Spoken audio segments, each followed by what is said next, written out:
Hey, good evening, Nigerians. Welcome to another Money Space with me, Kalu Aja. And happy birthday, Nigeria. You are 64 years old, and that's what I want to talk about today. Talk about the history of Nigeria from the economic angle. Has Nigeria achieved all that she wanted to achieve when she was created? How are the Nigerians in Nigeria doing? Do we feel that a country at 64 is a giant? Or were we ever a giant? And what's the future really? But this is not going to be a talk shop by Kalu. This is going to be more or less you guys. I want you guys to request and tell me what you think. Like three questions. Number one, what is the good in Nigeria? What has Nigeria done good for you for in 64 years? You might not be 64 yourself, but what has Nigeria done good for you? Number two, what has Nigeria done bad for you? And of course, number three, what's your prayer point? Like, what do you hope to see Nigeria be? The nation or the people? What do you want to see? A lot of change has happened, and I think my generation, the folks that were essentially for my years, were I would say the last generation to enjoy this land of milk and honey that was Nigeria. And I'll give you details. But first of all, I think it's important to just describe Nigeria for you folks listening. What's the history of Nigeria? And I put that tweet up in case you want to follow. So the history of Nigeria starts from 1861. 1861. This is when the British government, under the British Navy, invaded and annexed Lagos in August the 6th, 1861. Just Lagos, not Nigeria, not southern Nigeria, not even Ikeja. Ikeja is believe it or not, it's an acronym of something. It's Lagos, the island that you see near the water. The Navy invaded Lagos because of slavery. That's a different topic. In 1861 August. Then Lagos was declared a colony of the British government. Key distinction here, guys. The colony of the British government in 1862. So Lagos was ruled by the British. Keep that in mind. Lagos was ruled by the British. And in the Lagos colony now established a protectorate over the lands in western Nigeria.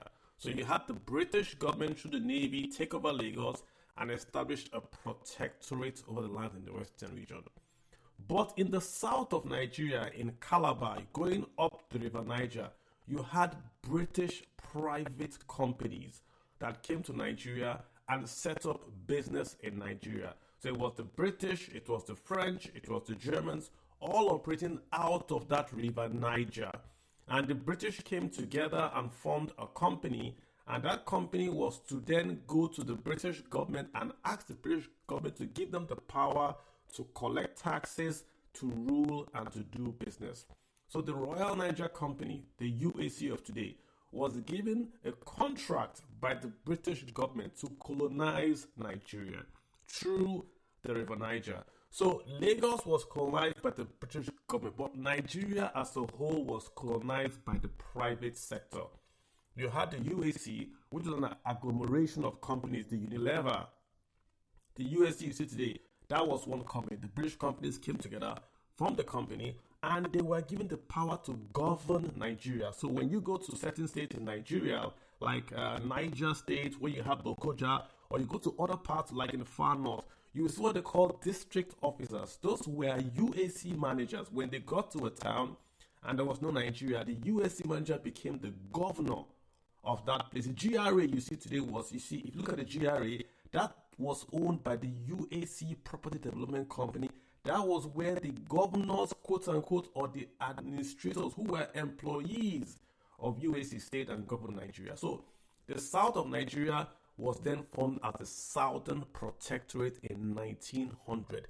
It was administered by the Foreign Office, not the Colonial Office, but the Foreign Office, because it was not the US, it was not the UK government. And of course, the Royal Niger Company ran until the French and the other companies complained that they cannot compete with a country that has got powers to govern and also powers to do business.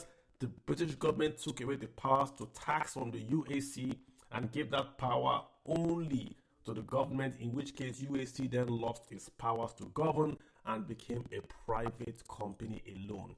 That's when you then had all those employees now become, should we say, employees of the colonial office.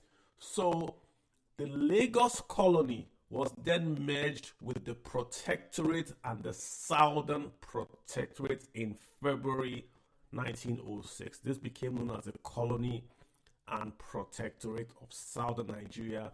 And in 1914, the Northern Nigerian Protectorate, which was now the territories that were conquered by the UAC, the Nigerian Frontier Force, which was a private company, then merged with the Colony and Protectorate of Southern Nigeria to form the Colony and Protectorate of Nigeria.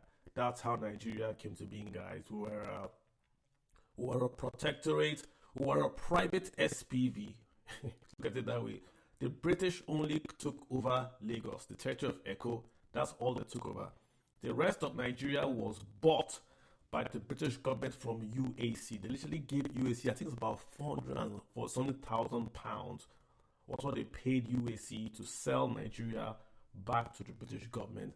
And that's where we are, guys. We were an SPV. Does that matter? I don't know. I'm not sure of any other country in the British Empire that had the history and the background of Nigeria where we were bought and sold like an SPV. But it does give us an inkling, guys.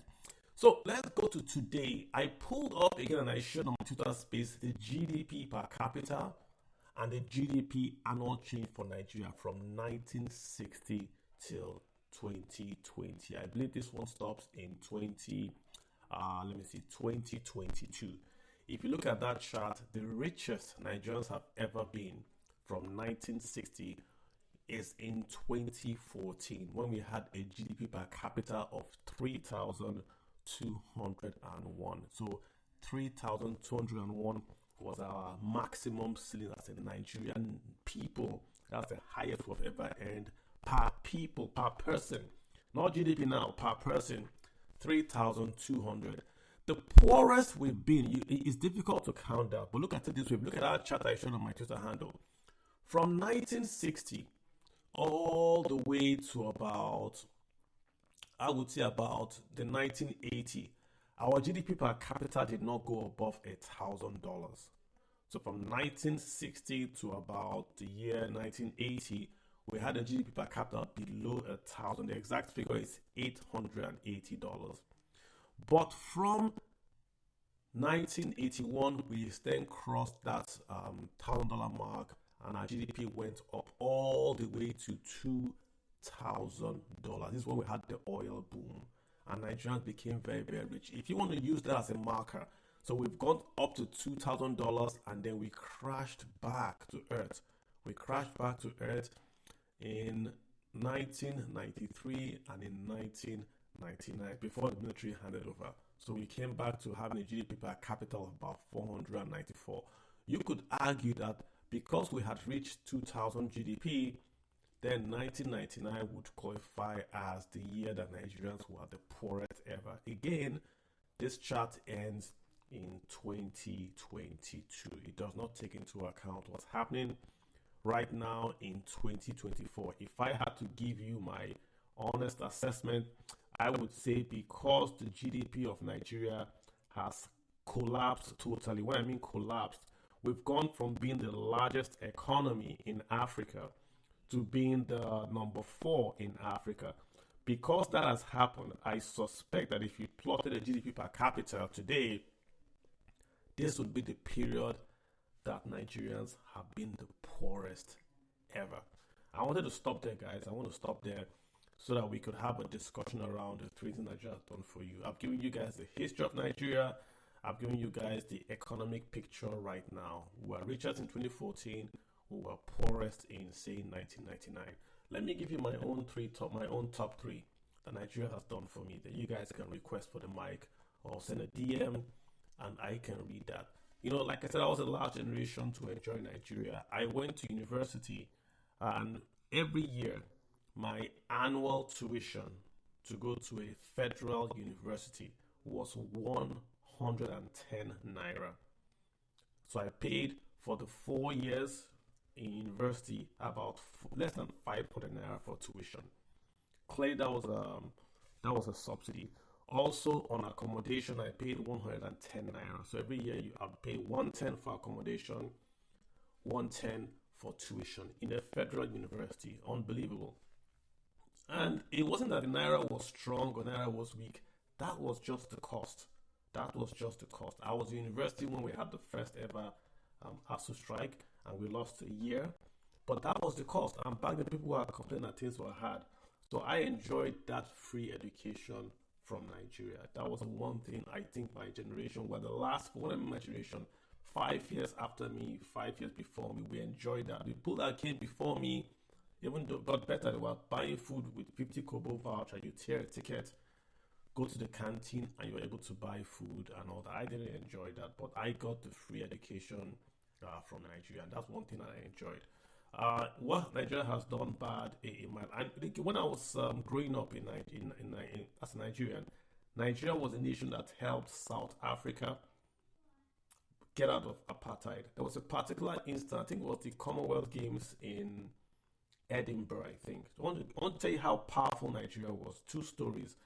Nigeria boycotted the Commonwealth Games in Edinburgh. Nigeria started it, and every nation that was not a quote-unquote European nation did not attend that Commonwealth Games. Nigeria didn't go, India didn't go, no African country went. None. Because Nigeria stood up and said, we're not going to go for the Commonwealth Games when you are supporting South Africa. And because Nigeria did not go, every other nation had to back out. Also, when Angola was fighting a civil war, you had the UNITA, you had the MPLA. MPLA are the guys now ruling in Angola. UNITA was the rebel force that was supported by South Africa, the US, and the UK. Nigeria supported MPLA. So we went against the US, the UK, the Western world, and supported the Angolan nation come that ruling now. And they won. They won. Nigeria gave money. Cubans also came, and Nigerians won that civil war with the people of Angola. And the UNITA guys are no longer there. I'm not talking about who. I'm not interested in who won the war per se, but the influence Nigeria has got. That's what Nigeria was called the giant of Africa. Nigerian doctors, lawyers, military judges were sent to West African nations and to Caribbean nations to do what they call technical aid corps. So if you go to the Gambia, the Sierra Leone, Malawi, they were all Nigerian doctors there. If you go to Jamaica, to Haiti, to all those Caribbean nations, there were Nigerian doctors and lawyers and judges there. They literally ran those countries. Nigeria was the quote-unquote only African nation that had a surplus of trained English-speaking professionals. Only Nigeria. Only Nigeria. There was a case where the Kenyan beauty queen, I understand, she came to Nigeria, and from the pilot at Nigerian Airways to the doctors to the newscasters, everybody was Nigerian and black. She had never seen them in her life before. She had never gone to an African country where everyone was not just black, but the guys that run the nation was black. You take it for granted till you leave Nigeria, you go to say Kenya or South Africa. I'm not saying it's wrong to have different races, but when you go to those countries, you see many folks that don't look like you running those nations that are judges and newscasters, but you come back to Nigeria, you take it for granted that everybody in your military, in your civil service is black and African. That was the power of Nigeria. And that's what we're called the giant of Africa. We've fallen from that, we've fallen from grace. But I still think Nigeria still has a more to give. So that's my story. And I'm going to bow out now and let you guys speak. Thanks for DMs. Let me read one that's I saw this one very, very interesting. 2014, just to be clear, are you saying that Nigerians earned more money because the minimum wage was lower in 2014? No. GDP per capita means that if you take the output that Nigeria created in 2014 and you divided it to all Nigerians, that was the year that more Nigerians got more, should we say, had the most share of the output for Nigeria. That's how you measure, should we say, wealth, GDP per capita. Olumide, Timothy, you first two guys. Olumide, what's on your mind? Is Nigeria still a giant? Where has Nigeria failed you? Where do you want to see Nigeria go on? Talk to me, Olumide. Good evening, great space as usual. And well, it's been I don't know how to start, but it's been an unfortunate story looking at the historical, Nigeria pretty much shouldn't be where it is. The country filled with bright-minded, intelligent, very young population can't make a revenue at par with even an S&P 500 company. A country where more than half of the population is struggling to meet basic requirements of life. A country where 1% of the richest people in that land believe in materialism, egoism, rather than productivity, scaling the middle class, and improving the lives of people. A country where cannot even boast of a functional military defense system that can deal with oil theft and other social economic problems that's facing our economic growth. So it's really been very sad. But Carl, you know, with all these issues we've been having, I think one of the bright spots is that I think what I've realized is that there are still people that gives me hope about Nigeria. And I'll start with the banking industry, for example. I think my exposure in the stock market has made me realize that there is still hope in spite of the darkness around our economy. If you look at certain businesses, you look at certain private sectors, you look at the fintech space, you look at the fintech Good space. evening, Young me, go ahead. You look at the fintech space, you realize. You go ahead. Sorry, I think I have to mute your mic. I have done that. Okay. So if you look at the fintech space, the likes of Paystack, PiggyVest, they really put the country in good light. And interestingly, when I travel around in certain cities, one of the key exports has been the goodwill of these companies and the opportunity to grow. Nigerians have really been very entrepreneurial in that space. So, Kalu, just to summarize all I'm saying, I think the parabolic nature of the naira, the reckless level of fiscal responsibility, the fact that we think that we can use financial modeling, we can use textbook intelligence to replace discipline, the fact that the country is so divided that people judge you not by what you say but where you come from, the fact that people see our stock market as a Ponzi scheme because of weak compliance in our laws, and the fact that people are not protected, the lack of trust where a Southerner finds it difficult to own properties in certain parts of the country, in places in the north, the fact that infrastructure development has not integrated the regions of the country, it's really very terrible. So, Carl, you've done so many spaces, you've written so much tweet on it. There's nothing you've not discussed about Nigeria. But the reality is that at 64, we still act like infants. We're not even gotten to the teenage or the years of formation. So I think one of the things I can say from the positivity is that we are still together. I hope Nigeria, I still believe in Nigeria. I still believe things will change. I believe in the people. We have so many smart people in different tiers of systems, physically, socially, and economy.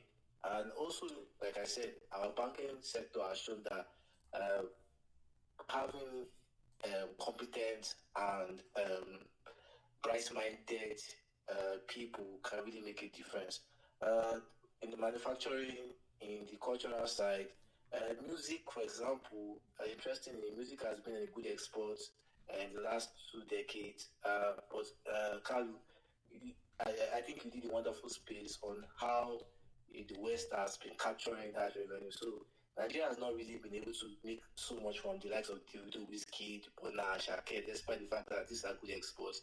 And I think it's really going to be very interesting for us to really start talking about how to integrate these exports. Finally, looking at the next 6 I think the president hasn't done a good job in managing his fiscal team. Carlo, it's been a year. The Naira, I've never seen the Naira this parabolic ever. Despite the fact that the CBN had made Naira-denominated investments attractive, we've seen sporadic inflows into the country's coffers.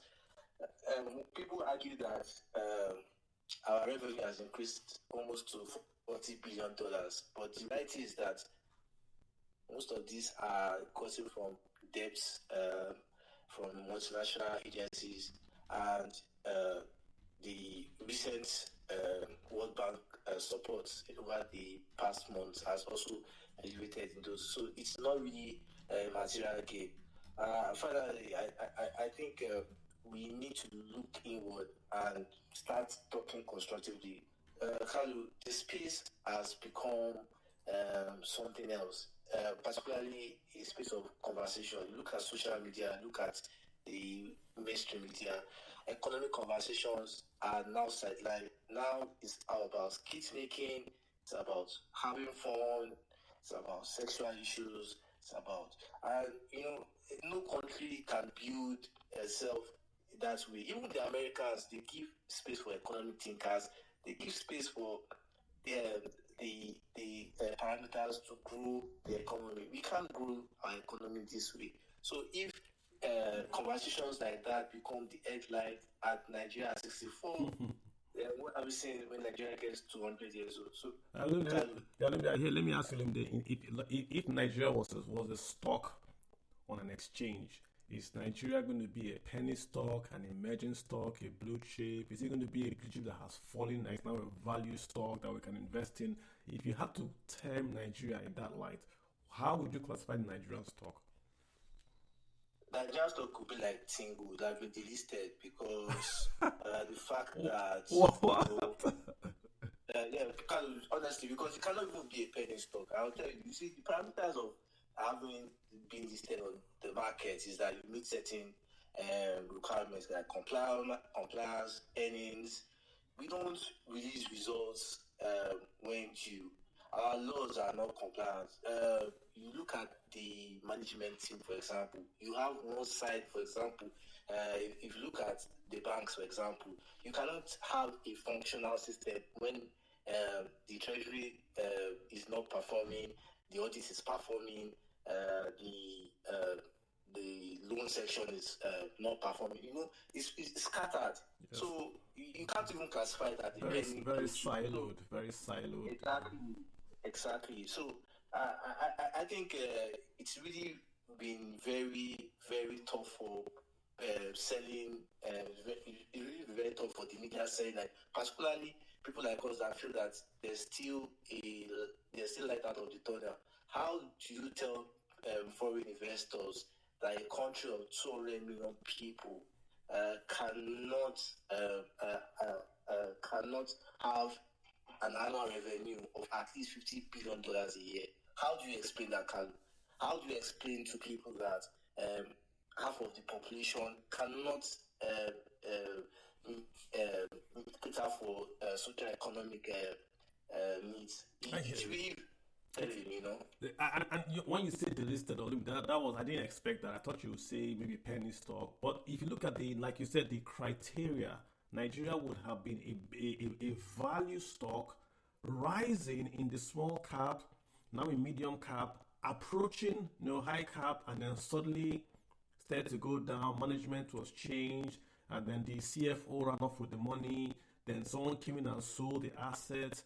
And then the company was then operating by borrowing money to pay salaries, and then borrowing money to pay interest borrowed.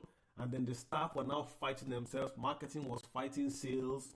That sales is different from marketing. And that's really the story of Nigeria. This is a country that when the NASA sent rockets to the moon, Nigeria was one of the tracking stations. Nigeria was the nation that the kings of Saudi Arabia came to get treatment. The kings of Saudi Arabia. There is so much you can talk about Nigeria that it blows your mind. Nigeria was richer. Nigeria and Nigerians were richer than the Chinese as at 1970. I mean, Google it. Google GDP of China, Google GDP of the Chinese. As at 1970, we were richer than them. Taiwan, Singapore were at the same level. So, what literally happened to this nation? That Nigeria went from a nation that the Chinese came to Nigeria to look at the overhead bridges in Lagos. True story. The Chinese government sent engineers to Lagos. I'm quoting, there's a guy called James Wood. He's a chairman of the Nigerian China as a Chamber of Commerce, and he was giving the story how when they came to Nigeria, Nigerians had cars. In China, they had bicycles. They had no televisions. Nigerians had TVs and fridge. They didn't have it in China. And they couldn't travel up to the west because they were communists. So they came to Nigeria to look at the overhead. That was a wonder. Nigeria had overhead bridges in the 1970s. When did America get overhead bridges? We take it for granted. We had first tax in 7. We blew all that. But it's interesting, Olumide. It's interesting. Delisted. Interesting. Timothy, what's your take? Yeah. Okay. Oh, Olumide, you want to say something before I bring Timothy? Go ahead. Yeah. Okay. Okay. So, to be honest with you, Timothy, hold on just a bit. I apologize. Just a bit. Olumide, go ahead. If you look at when we were born, for example, the things that look like what's the elite, because the fact that I wasn't even born in the country wasn't a big deal at that time, because the average middle class could afford certain things. It was not a sachet-based economical. Going to London was not a big deal. Getting a visa, despite the fact that my parents worked and lived mostly abroad, they were not at the upper class. So if you look at the way things have disintegrated, I think one of the serious issues we have is political and cultural. The way corruption, materialism, and non-economic issues have been inoculated in our system is taking us back to the levels where Somalia is going. And people are looking at it from the part that, Nigeria has oil, Nigeria.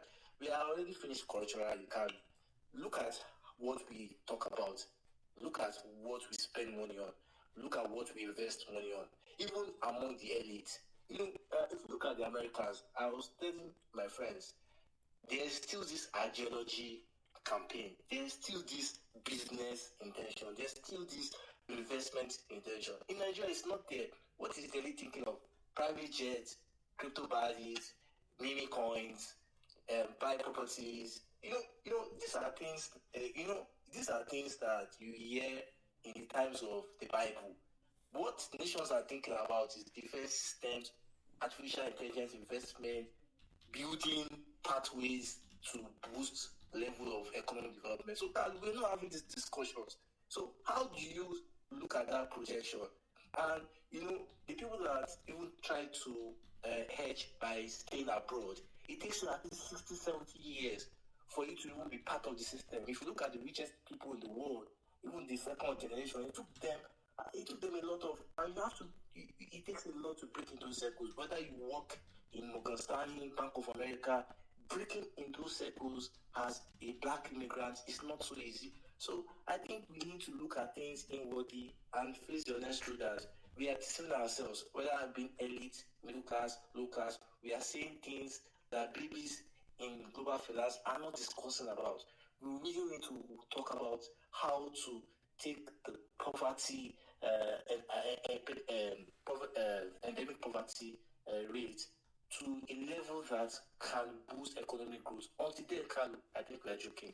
All right, Olumide, thank you for that. Let me get Timothy. Olumide's team, we have to really take, Olumide, Jesus, I cannot say.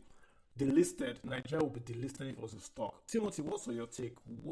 Timothy, how old are you? Don't give me the exact age, but are you a younger Nigerian? Are you an older Nigerian? What's your take, Timothy? Well, I'm still laughing, Carlo, that delisted. Yeah. Anyway, I'm going back to delisted. I'm traumatized. I am 40 years old. Yes, me too. I'm 40 years old. 80s. I was born in the 80s, so I don't know where you place me. Maybe the economy may have made me to the 70s. I don't know.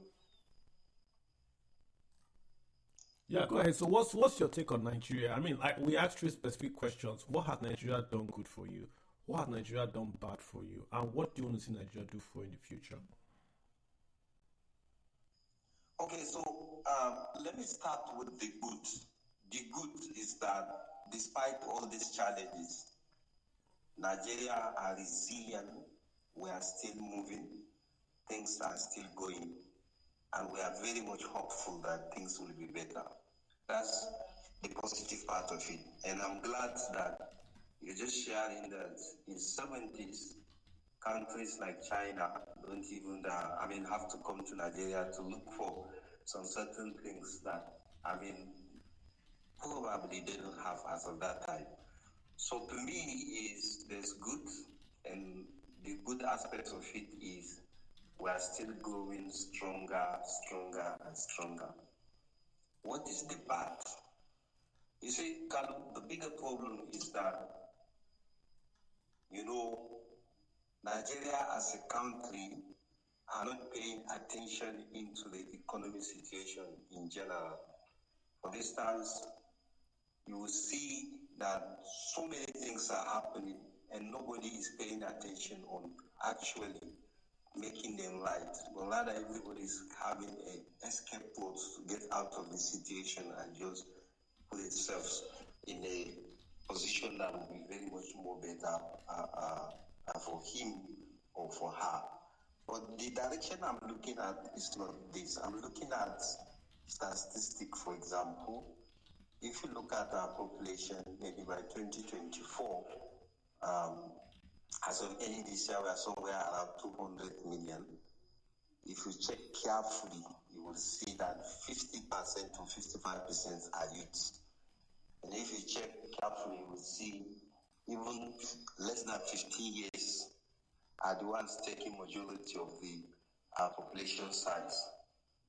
So the issue is that as this age continue growing and their eyes keep on seeing what is happening, injustice played out and everything that is ongoing, they will definitely are going to react.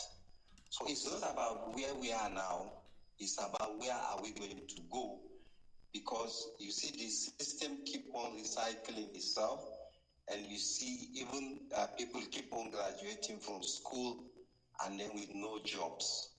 And then also more population keep on growing both in the north, in the south, and in every aspect of the country. Time will come that the age brackets that we have already might not be able to manage the economy from the situation or directions they have been doing currently, because everybody's eyes is opening now. In the past, you can see that a senator will sit in the National Assembly or House of Representatives or legislature to make law on behalf of the country. Some, I will assure you that, how they formulate those policies, they don't even do research on whether it's people friendly or not. But as time is coming in now, even as they make policy, you see already people will start criticizing and start putting it at the age bracket of technology that is on the very high speed as it is going now. So my submission about the good is that there are a possibility that in the next 10, 15 years, nobody will sit down and be seeing someone in his 80s, 70s, or 90s, for example, to emerge the president of the country or senator, and then even listening to him. You will see that people will start taking positions that will definitely are going to displace Timothy, if I understand you are feeling that the going forward, the population of Nigeria, which is more of the youth, cannot sustain the wealth generation in the country to be able to, so should we say, feed the nation. Is that where you're going to with this? Exactly. That's where I'm going to. Do you see any hope? Again, Do you see any hope in the country? Look, take a 5 year period. Do you think Nigeria is going to get better in 5 years? Are you hopeful? Are you what are you? well, to be honest with you, in 5 years, I don't see certainty of any changes because if you look at it closely now, you will see that the bourgeoisies are already planning how the 2027 election is going to unfold into the directions of allowing the aged people making decisions for the youth age that are almost half population of the country. So you could see that whatever that going to happen in the next 5 years will not still favor the youth. But I'm hopeful that in the next 10 years, if you come to me now as a senator of my constituency and you begin to talk to me in the directions that is not aligning with current global trend, I will just tell you maybe this cannot work now. In the past, because I'm from North, in the past, whatever an elderly person says, you just say yes, no problem, because it's an elderly. But I assure you now that because the circumstances has gone out of hand, so even if the elderly is talking, I'll begin to search and say, well, this is not aligning with what is happening currently, so he's outdated. But let me just listen to him, but I won't do what he was talking about. So to me, is that in the 5 years, we'll still go back to this situation, but in the next 10, 15 years, everything will change. And I will tell you why. Timothy, we've got to rotate the room. We've got to rotate the room. I think you've made a good point, but we've got to rotate the room if you don't mind, Timothy, yeah? So I can get others to speak in. I get your point. Want to make that land. Let me get Philip here. I got F. Philip. Philip, what's your mind? What's your take on Nigeria? Philip. Has Nigeria achieved all you think Nigeria should achieve for you? What do you want to see happen? Give me your take, Philip. Right. Thank you very much, Kalu Aja. Thank you, everyone, for listening, for giving me the opportunity to my opinion on this subject. Right. Number one, the good. I'll start from, by saying the good part of what Nigeria has achieved in its history. You did talk about Nigeria's position and what Nigeria has done within Africa and for itself in the past, in the 70s and the 80s. You've captured that succinctly. And that's a good part of Nigeria, to be honest. And then, just to cast your mind back, just to remind everyone that in 1982 or 1985, what was the exchange rate for a dollar to a naira and a pound to a naira? I think the information is there. That's just a simple way of just looking at Nigeria at the time to look at how much the exchange rate was. I think in 1982, maybe it was less than a dollar was less than a naira, and a pound was maybe about 1 naira 50 kobo or so to a pound. So that's how Nigeria was then. So part of the good thing, I think, after independence, I think Nigeria, historically, did some good things about, when they had the regional governments, cocoa in the western region, the granite in the north, and then there were, and I think up till now, I can say that there are marginal gains. Nigeria has made marginal gains in terms of infrastructure. The British didn't leave any infrastructure for Nigeria. They did not build. They built nothing. All the roads you see in Nigeria were built, I think, post-independent. Philip. The British built the ports in Lagos. The Lagos port was built by the British. The railways, all the railways we have today in Nigeria, all of them, apart from the standard gauge from Abuja to Kaduna and the standard gauge from Itakbe, the one in the middle, Itakbe to Warri, were all built by the British. What you see today is Nigeria upgrading those standard narrow gauge to standard gauge. So the British built from Lagos to Kano, then to Kano Muda. Nigeria is now doing standard gauge from Lagos to Ibadan. Please go ahead, sir. I just want to make sure. I get the point you're making, but the British literally per capita did more infrastructure in Nigeria than the Nigerians. But please go ahead, sir. Right, so per capita in terms of population at the time, is that what you mean? Per revenue end in Nigeria. They built the railways. The railways we have today were built by the British. All the railways, apart from the standard gauge from Lagos to Ibadan, standard gauge, the narrow gauge existing, was built by the British. Itakwe to Warri was built by Nigerians. Abuja, Kaduna, built by Nigerians. But any railway you see in Nigeria today was built 19-something by the British. How many were they? We just have few of them. And what about the roads? But we haven't built any. We haven't built any. Nigerians have not. There's no railway going west to east in Nigeria. None. Standard. Again, remember the port in Lagos. Nigerians have built 3 ports in Lagos. So the British built the port. Then we built Tinkan. We built Apapa. But the first port, Lagos, we see today, they sandfilled it and built a port to bring it to. Before, the capital was in Calabar. Remember. So I'm just making that point. I want you to go ahead. I don't want you to focus on this. They did. That's fine. That's fine. Yeah. Thank you for that. However, I just want to point out my main point is, when we look at the good, the bad, and the ugly, it's good to talk about not just to focus on the bad and what we hope for. There are marginal gains.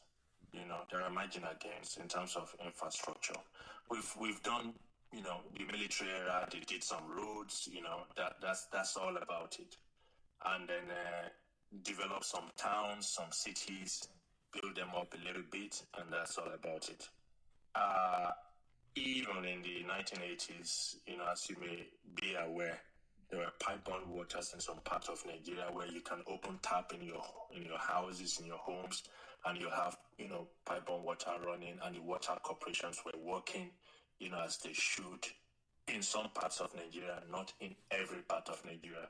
So we were making progress. So it's good to acknowledge those progress at that time.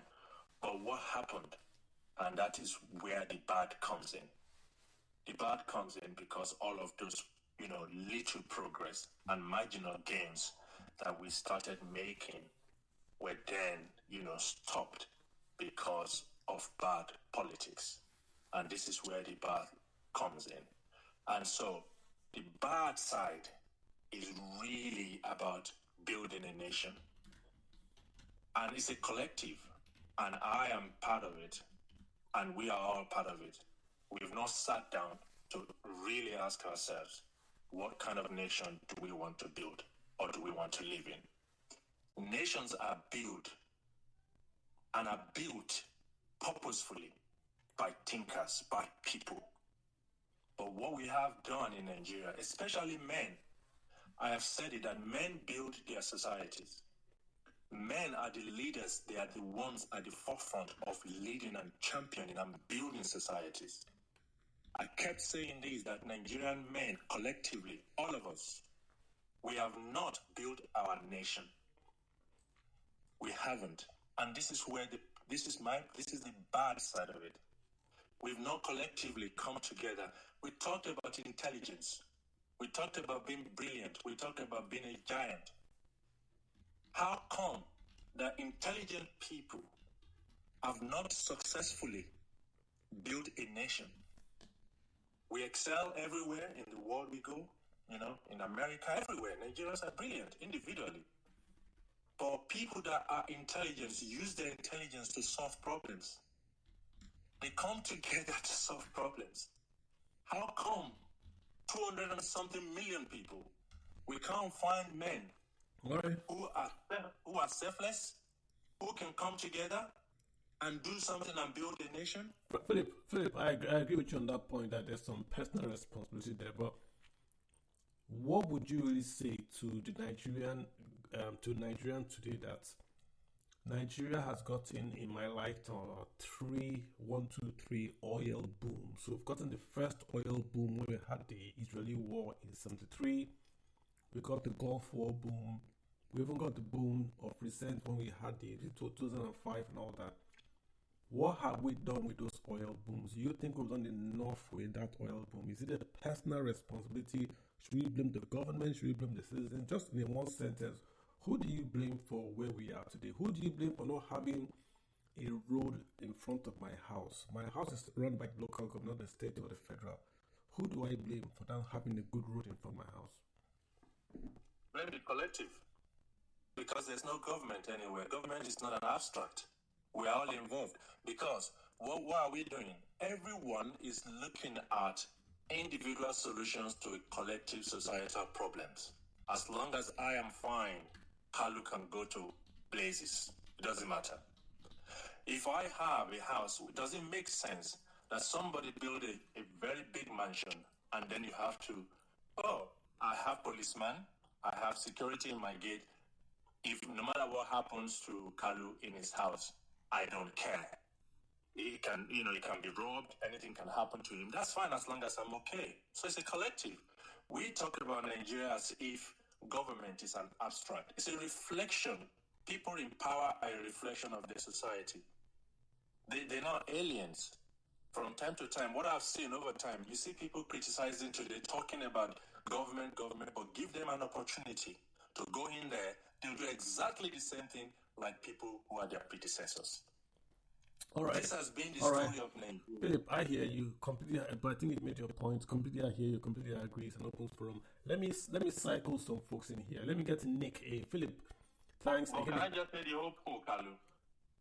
Yeah. The hopeful part of it is that I'm beginning to see that Nigerians are beginning to gain a better and a deeper understanding.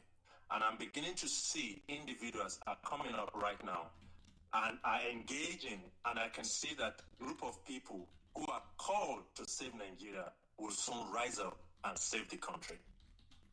All right, excellent. Thank you. Thanks, Philip. I appreciate that. So go ahead, sir. Yeah. Philip, thank you. Yeah, Nick, you got the floor. Thank you, everyone. How's everyone's day going? I hope everyone is having a great Sunday. Great conversation. It looks like you kind of hit my article on the head. I just actually edited now as I go. What's the good and the bad? Is there any good? Okay. So, Nigeria is 64 years old. Currently, it has dropped from the first economy to the fourth in the country. Extreme poverty is 70 million people. Keep that in mind. I'm not talking about poverty. I'm talking about extreme. So we're talking about extreme poverty in the country. It grew from 46 million in 2016 to 2024, sitting at 70 million. This is extreme people that are in extreme poverty. People that are living at $1.25 is a day or less. So it has ballooned to 70 million people. You have a population of 225. Actually, I think actual numbers probably about 250. Give and take 235, 250 million people. The country is chaotically governed. Every single institution in the country is problematic. It's almost to the highest bidder. It swings depending on who's in power. The political party that members are controlling them is sent to serve a ruling party and their cronies. Corruption is an absolute high. I don't see, again, on every single metric, Nigeria has regressed a lot, right? It's borrowing a lot of money, but spending it on nothing, on just themselves. Country is borrowing. You're borrowing a majority of your budget, your national budget. You're borrowing a lot of it, and you use half of the majority of it to finance to service the loan you already borrowed. Squander half of it, then you go borrow again. In 2 years or in 2030, Nigeria will actually be borrowing its entire budget. Like every money spent will be borrowed, and half of the borrowing will be half of the money borrowed, or 65% of them, 50 to 65% of them will go to servicing the loan he already has, and the rest will go to will be allocated for healthcare, things they have to do. And again, it will not be used for that. They'll squander that and they'll go borrow money. So I don't see any good news. But I hope, again, like I have to keep it as honest as it is. There's no way in hell on every metric, and I think this is why people, Nigerian politicians, they know this is wicked. This is why they don't reference data. They never reference anything. They just give you, we're working on something. We're doing this. They never give you points. They never give you like an algorithm of what they worked out to actually tell you what they are doing in terms of policy. There's nothing as urgent policy in place to kind of deal with the country's urgent problem. Institution, the most needed institutional reform, everyone just sweeps it over, whether in the executive branch, the legislature, and the judiciary, everyone sweeps this over. And this is actually the keg that Nigeria is standing on. It's like a pony train that's on threads, right? You're just looking for each ditch to just go in and explode. That's pretty much what the country is in a nutshell. I think maybe, silver lining. Maybe with the growth of social media, that this kind of chaos is playing out in real time. Because back in the days, you used to wait for reports to actually tell you how Nigeria is doing. But again, we get to see not just the numbers, but we get to see it play out in real life. The chaos in governance is like plays out on social media in real time. You cannot make this up. A guy is on vacation, spending money on refurbishing homes, but the more critical infrastructure you haven't addressed. Nigeria as a whole does not have a socioeconomic plan to account what it will be for in 5 years, 10 years, 15 years. You can't have it. You can't go to any website of a ministry and pull this information. You can't have anything. So I do not see, at the current state right now, I do not see a pathway forward, to be honest, and this is a fact. There has to be a massive change. I'm talking about a significant change that forces a lot of people that are ruining this country to be held to account. If you do not have that, there is no pathway forward for this country. I'm not seeing any. All right. Because you have to figure out. Let me calm down, and I'll let the fun. I'll wait for a ball to leave. And you have to see that the world has changed a lot. There's more powers. Even most regions, it's so funny. The Indonesians, the Malaysians, Nigeria, they won't even be able to compete with Nigeria. If you pull the data from 75 to 85 and pull those countries, they won't even measure. But now, even people like Nigeria cannot catch up to Indonesia and actually be able to compete. That's a lie. The numbers are here now. I'm ready to like I said, I'm ready for today. I'm writing on this so we could debate it till the moves come home. So there's a lot that's changed. We live in what they call a G0 world, where every country obviously has structural problems, even the top ones. But where is this region? Where is Africa? What is its role in 21st century moving forward? It's still very uncertain because almost all the countries are extremely mismanaged and chaotic. I don't see any pathway forward except there's a massive overhaul in institutional reform. I don't see how people that ruined the country will subject them to themselves for that. Knowing again, all right, Nick, I hear you. I think I get your point. I'm not cutting you off, but we're going to let others speak. I'm intrigued. I'm intrigued that you see no future. And I'm not holding it. I'm not holding against you. I'm not judging you. I'm just repeating what you're saying. Massive shift, not just like it has to take a massive fundamental shift. Almost you gotta put it more layman's term. You have to be able to push these people all out. Gotcha. They have to leave office, and people that really want to govern step in, because it looks to me that people that are running for office in this country either do not know what to do or have no intentions of governing this country, which it desperately needs. That's what I'm done. Thank you, Nick. I appreciate you saying that. I was going to ask you basically how your age bracket, not to give me exact, but just the age bracket, but fine, fantastic. Let's get Basil. Basil, how you doing? Basil, hop right in there. Nick says no. How you doing, Basil? What's up? Great to talk to you after a long time. How's it going? I'm very, very well, Basil. Thank you so much, yeah. Are you back in Nigeria? Basil, what's your take? Go ahead. My take is, it's very layered, and my layering is based on my historical grasp, my grasp of Nigeria's economic history. At least mine will go back to as far as 1888, when the Niger Committee met and basically started to work on framing Nigeria.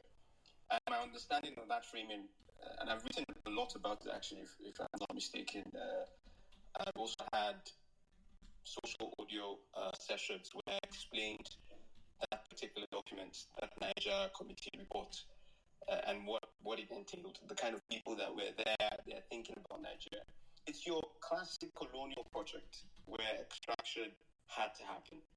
And when I heard the other person who was speaking about the Brits not putting in infrastructure, I was laughing because that's absolutely not true.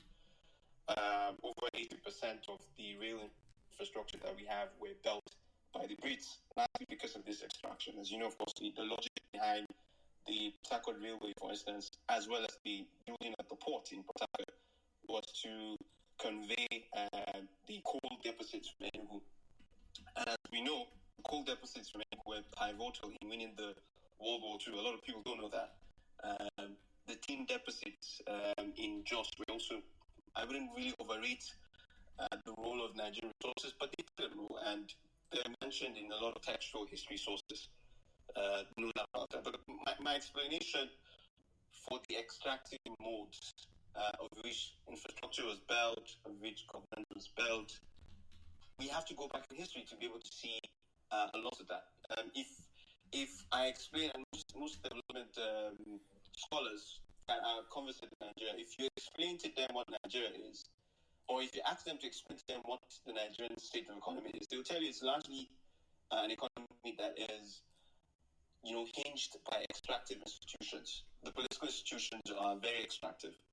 For those who are wondering why I'm harping on the word extractive, if you read works by, if I'm not mistaken, Darren Achimoglu talks a lot about how extractive or inclusive institutions can determine the types of economy that, of course, a country is going to bear. And that, of course, generates the kind of outcomes you have. So if you have negative outcomes like that of ours, it's naturally because the political institutions are extractive, and that builds into the economic structure of the countries. And so back to my historical anecdote here. If you look at Nigeria right from the 1910s and the 1920s up to 1960, the Brits were already strong with, and of course this was framed by a lot of the work that George Modi did during the early days of Royal Nigeria Company in Nigeria. He had 3 steamers, and most of the steamers went as far as Yola on the Benue and went as far as New Busa on the Niger. And that helped him to understand how to be able to approach Nigeria. Of course, at some point he lost the control and the British Crown would take over.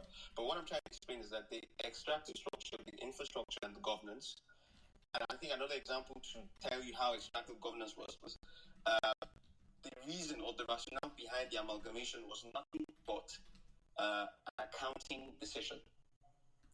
The Northern Protectorate were making a lot of losses. In fact, for 9 years, the Southern Protectorate of Nigeria was subsidizing the running of the Northern Protectorate of Nigeria from 1901 till, not 9 years, actually for 13 years, sorry, from 1901 till 1914. And the decision had to be made, 1914, because of course the decision was made in January 14th, 1914. But the decision in 1914 that Lugard pushed for was that it made no sense to run 2 protectorates or 2 colonial projects. Just bring them together, and we'll cover the losses that way. So, again, that accounting decision was because they weren't really doing a lot of work in terms of extraction in the north compared to the south. Of course, that will change much later, as we know.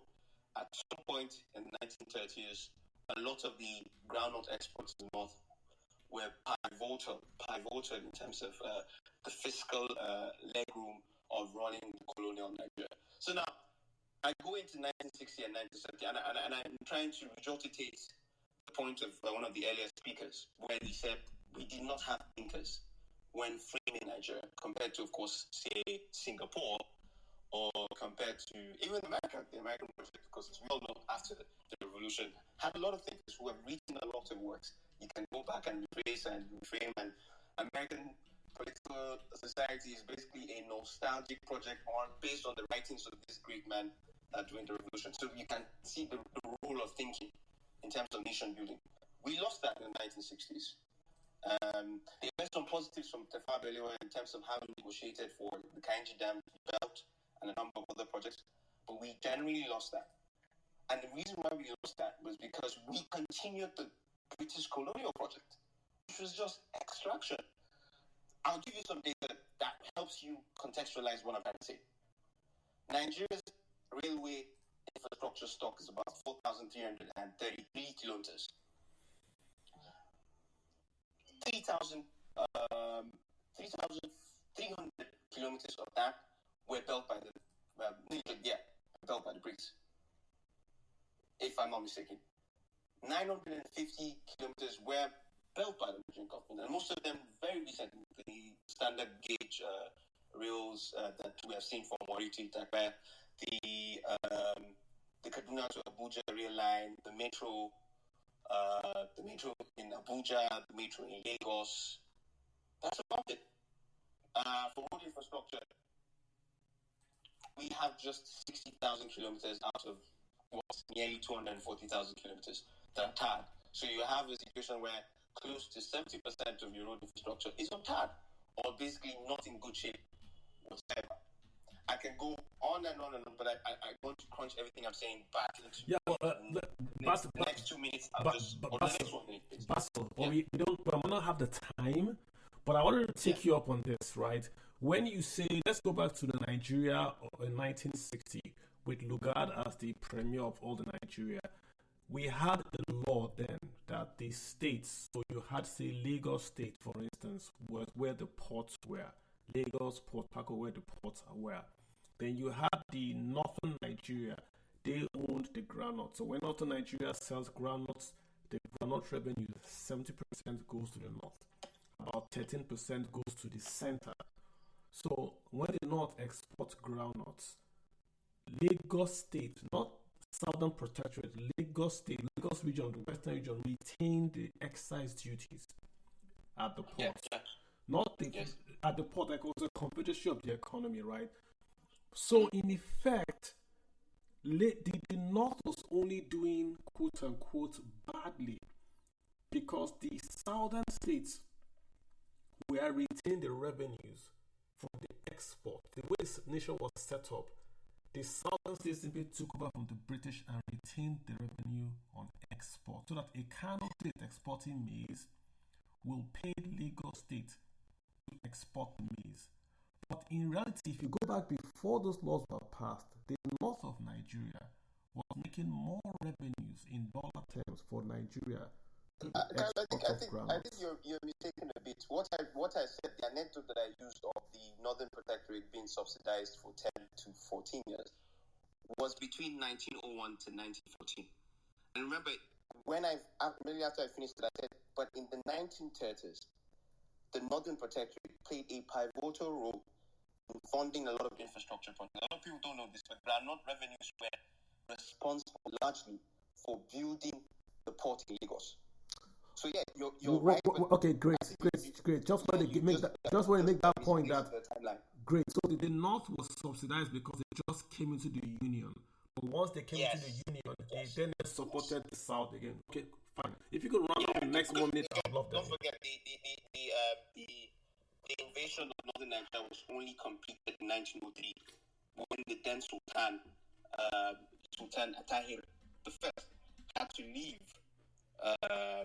Not leave. He was killed, of course, but then most of his what we call them, most of the people that survived that particular war, that in particular invasion, left for Sudan, present day Sudan, yes, current, just around Darfur. And so after that, it took a while for them to start to get used to the British system, the colonial system. So it took a while. But aside from that, we have to also be very honest here. The Northern Nigerian Protectorate already had an understanding of taxation when compared to the Southern Nigerian Protectorate. So it's still confusing as to why, for those 14 years, between 1901 to 1914, they were not making as much money as possible and they had to be subsidized. So that's another question that some historians or economic historians will have to highlight. But yeah, do take the floor, Carl, again. Oh, yeah, just great historical background there. Just want to give context. Love it considerably. Thank you. Yeah. Let me get Sahid. Okay, thank you very much, Kalu, for giving me this opportunity. Thank everybody on the speaker and the listener. Yes, okay, I will look at the good, the bad, and what we need to do in the future. So, quickly, the good one. Comparing Nigeria from 1960 to now, we have more cities, we've built more roads, and we've built more railways, more ports, power, refineries, more schools, more universities, more hospitals. We have more wealth now compared to that time. Nigerians are living better now than that time. Then most Nigerians are working as a civil servant. The others are living in a face me slap you. Now most Nigerians are living averagely comfortable in a flat than face me and face you. And Nigeria now travel more abroad than then. Then we travel within Nigeria. Now Nigeria travel abroad for their holidays. Might be good one, might be bad one. So the life we live now compared to then is more average, comfortable compared to where we are coming from in the 70s, 80s. So these are good ones. In the political part, are we getting it right? No, we are not getting it right yet. The military slow us down. From the incursion in 66, we will have achieved more, but they slow us down. Because I remember the Western regions were able to build all these Ikeja industrial estate, the Agara industrial estate, the farm settlements all over the Western regions, and we are set for industrializations. That is why we are looking up to by the other countries like China and the rest because of what they were able to do between that 1955 and 1966. So, but when the military came, they slowed us down. They created the unitary systems which slowed us down. And when they handed over to the civilian, they handed over a defective constitution to us, which has actually slows our growth. We're supposed to have a federating unit that will be able to control their resources, but that's not what we have now. We have the governors that go and look for the rent seeking in Abuja every month, and they are lazy. They only know how to spend money. They don't know how to generate. That's the irony of the constitution we are running now. They don't know how to generate money. They don't know how to create jobs. And the only thing that can help us is for the governors, the local government, to start making people to work. A lot of people are not working. They are just liability to the systems. We need to put them to work, to be productive. We have arable land. We could not cultivate it. We keep complaining we are hungry. And we have youth population. Even the aged countries, they are doing better than us. We have youth population that are laughing around, doing nothing but to be on social media and be creating nonsense. So these are the area we need to look at. In terms of future, yes, the future is bright. The economic dynamic is changing from the social subsidy economy to capital intensive economy where you pay for what you use, and that is the way forward. Yes, it's tough at Indonesia. It was tough for England too when they were doing their own. So it will be tough too. You just have to go through this and make sure that the country move forward. So move forward. Sahid, a few questions for you again, and I just want to clarify what you're saying. So you are saying, I know in the past Nigerians wanted to work for the government, civil servants. It was a thing of pride to work for the government, because there was the standard of living was higher back then than today. That's number one. And just number two, is there any nation you know that they pay for their services 100%? For instance, they pay for power without subsidies, or they pay for water without subsidies. Any nation on earth you know that this will cause that, like, in Nigeria where we are paying for full power, full PMS, full medical, full education without subsidies? Any nation you can maybe point us to that has happened as well? Yes. All the nations we are trying to copy, England, they pay for their power, they pay for their schools, apart from the basic education. And that's what we are running. It's the same thing in America. It's subsidized. You pay for your, but they have a subsidy. That's what I'm going to. It's a subsidy for education. But it's subsidy on food. Yeah. They have subsidy on food. Yeah. Yes, they have subsidy on food, yes. But they pay for their petrol. But there's subsidy for their electricity. There's subsidy on petrol, there's subsidy on power, there's subsidy on education, there's subsidy on healthcare, NHS, there's subsidy on everything. So in Nigeria, can you name a subsidy that an average Nigerian living in Surulere enjoys? Number one, the primary health is subsidized. If you patronize the government hospitals, the public primary and secondary school is free. Okay. The university, you are not paying tuition fee. Okay. All right, so it's subsidized. Even the petrol we are complaining about, we are not paying the full-fledged reflection costs of the petrol.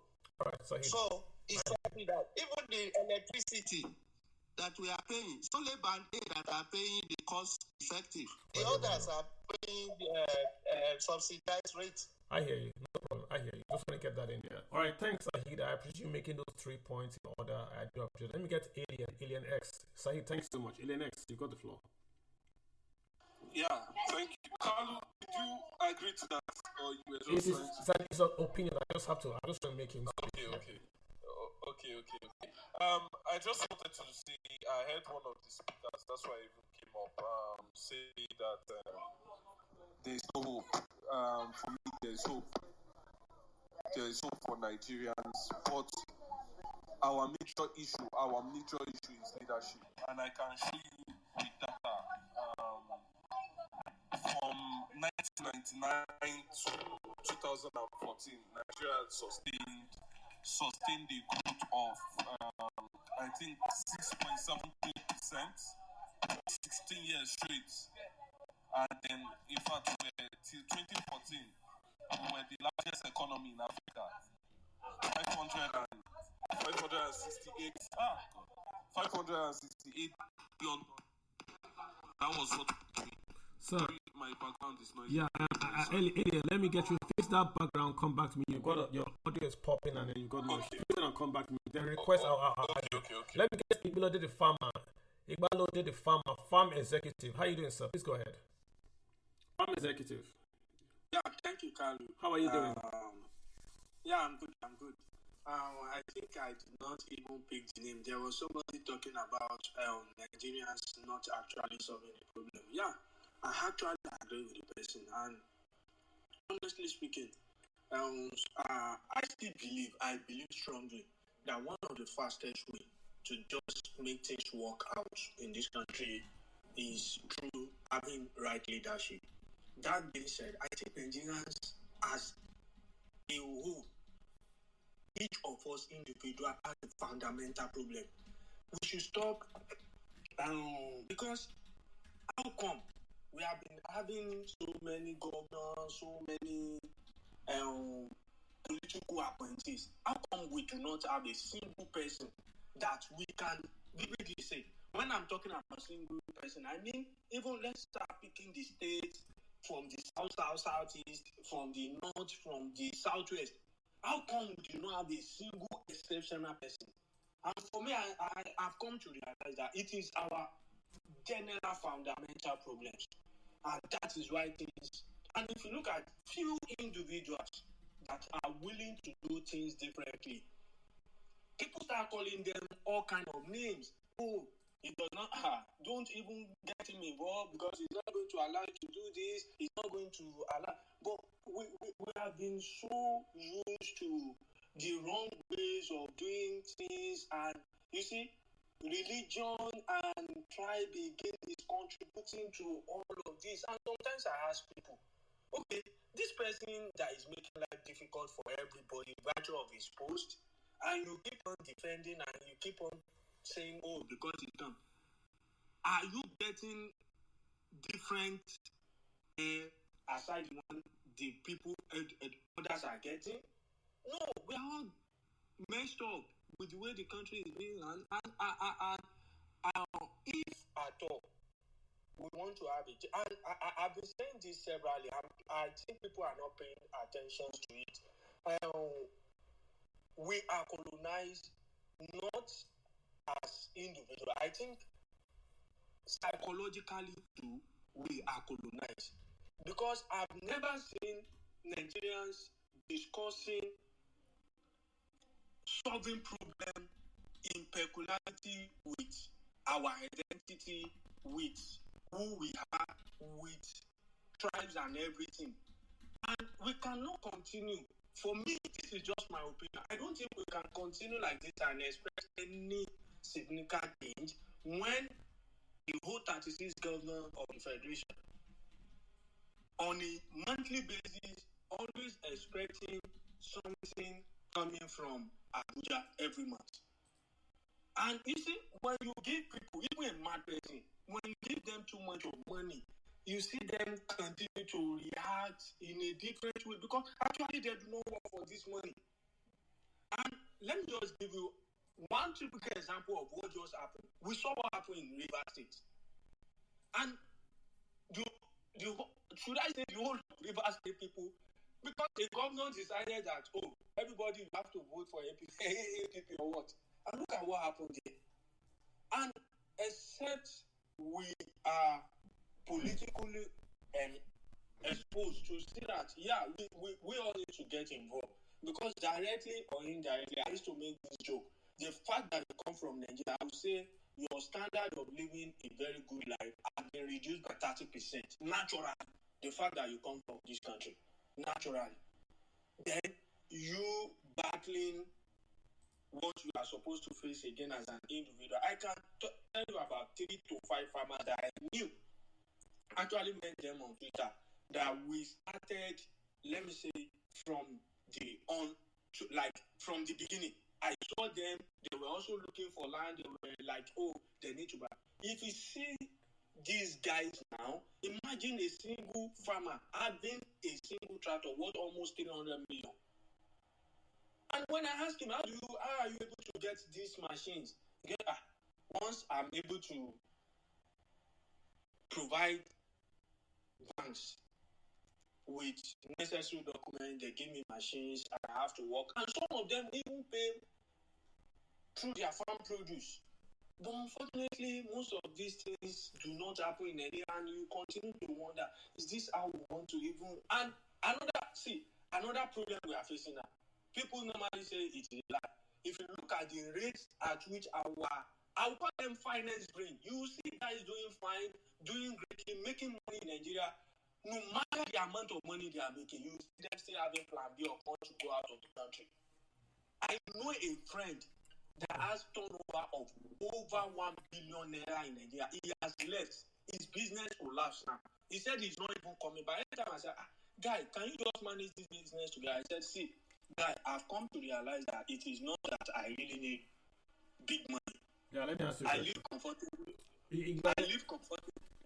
The farmer guy, I mean, your sentiments are shared, but let me take you back to the point you made about we don't have any outstanding governors. If you remember, I don't know how old you are, in the Second Republic in Nigeria, we had governors like Lateef Jakonde, Ambrose Ali, the guy in the east, what's his name, Mbakwe, even in the north, Rimi. These were governors, these were infrastructure was being built. Till today, we say Jakonde School, Jakonde Estate, till today. Do you know what Jakonde did in Lagos? Schools, housing estates, roads, not one school. I saw news yesterday, the governor was commissioning housing estates. It was a big event, and people were saying, oh, the governor's commissioner of the state. The budget of that state is larger than the budget of many West African nations. So the state of Lagos should be commissioning projects the same way the state of Ivory Coast and Ghana are commissioning projects. But go today, Jakonde's market, Jakonde's school, Jakonde till today, 2024. And so I think what happened is that we then, and these were governors that were managing more territory with less revenue. Jakonde had the revenue today of a local government in Lagos. The revenue Jakonde had to grow Lagos is the revenue of perhaps a Tiosa or today. You get what I'm saying? So I think it's the quality of people we have now brought out. The quality. Look at Kogi State. That guy that was the governor of Kogi State became the governor because the guy that was supposed to be the governor passed away. And this guy was brought from nowhere to Kogi, and he ripped Kogi dry. And he has put a new guy there. Do you really think that Kogi State, that should be the richest state in Nigeria, Kogi, with Lokoja, with rivers, with Ajaokuta, with everything you want to think of that can make a nation rich? That state should be one of the richest. Do you really expect that state, the next 5 years, is going to double their GDP per capita? It's the quality of people that we have. I agree with you, Carl. I agree with you. And to be honest and to be fair to most of the names you have mentioned, because I remember when I was in Kano, almost all the irrigation facilities there was built by this governor we just mentioned. But you know, how many percentage are these people? And you see, when those whom we assumed that should, because majority of us people run away from governance. We're like, oh, I don't want to get involved, I don't want to, and it is right time. But I'm happy because a lot of young guys now have started saying that, see, either you like it or not, these people as a take in dictating how your life will look like. And you said Kogi, you said 5 years. Just that guy will spend 8 years, like except death. Because either by reading or by any means, he's going to spend 8 years. It has become their birthright that after 4 years they must do second. And we're sitting here, do we expect that the GDP per capita of Kogi will double in these 8 years, or are we going to blame IMF? I mean, we're sitting here know what's going to happen. So why are we there? You know, Nigerians need to smell the coffee. I mean, you had governors in the past that ran the real free education, that ran the real free primary health care.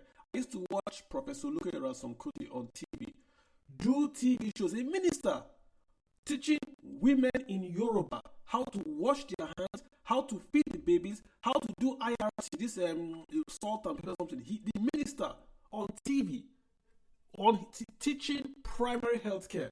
Can you imagine a minister today doing that? They don't do all that. They don't do all that. Yeah. Just to time in to the conversation, like I actually remember Sanusi Fafowa, David West. Thank you. And the interesting thing is that it wasn't that they were perfect people, but you could see the national interest. I can, listen to different speakers. I can tell you that the primary problem, and I will tell you until we deal with it, people will ignore it. You see this tribal, religious, and nepotic culture that we are exhibiting, social media, consciously, mentally, it's going to get worse. Because you see, when people bring in solutions and you read those solutions on tribal lands, religions, that it doesn't sell. Like, let me give you a good example. For example, we understand that Nigeria belongs to Nigeria. Integrating Lagos to other parts of the regions will have done a lot of things. It's an abomination that we don't have a rail from Anambra to Lagos. It's an abomination we don't have a rail from Anambra to Kano. It's an abomination because, you see, the thing is that it's not that we don't do these things, Kano, but you see, we are just sayers, and we are just culturally, we just want to be educated. We don't apply these principles because how do you explain the fact that the richest people and the growing upper class are highly educated, and the country is worse off.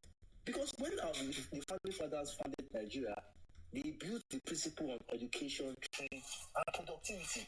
Right now, we are building our country on Big Brother Nigeria. We're building the country on entertainment. We build it, which is not bad.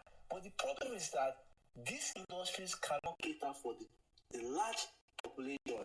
And until we culturally say to ourselves that enough is enough, whether it's Hausa, Igbo, Yoruba, the Nigerian passport says we are Nigerians. Until we divide, we are Nigerians. We kill off all these people that promote. When I say kill off, I'm not saying physically, because people need to understand that we're talking intentionally. We kill off in terms of dive down this conversation. It has to stop. It has to stop. Everybody is frustrated. Everybody is angry. You know, Carlo, you mentioned great people in the past that it's not that they don't know, but they've sold tribalism and religion and all these religion quack debates around triggered people and divided the country. Look at this election. Look at the election.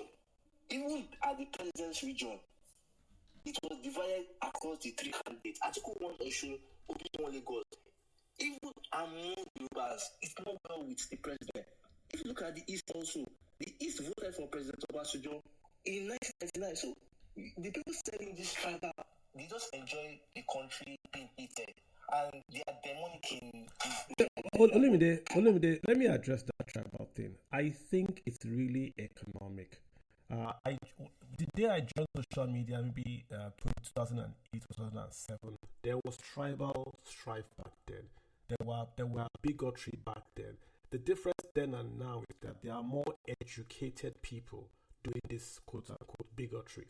Back then, I could not imagine any minister or any local government chairman naming a tribe, singling them out, and saying this tribe is the cause of a problem against this tribe. But today, the spokesman to the president of Nigeria said the Igbo tribe is the problem of the Yoruba tribe. And he's in office as we speak today. He's the spokesman of the president of a nation of 2,500 tribes that includes Igbos and Yoruba. So when the spokesman to the president is saying this, why do you blame the kids online that are doing bigotry? I don't blame those kids. Those kids do not have a job. We have the competence for Kalu.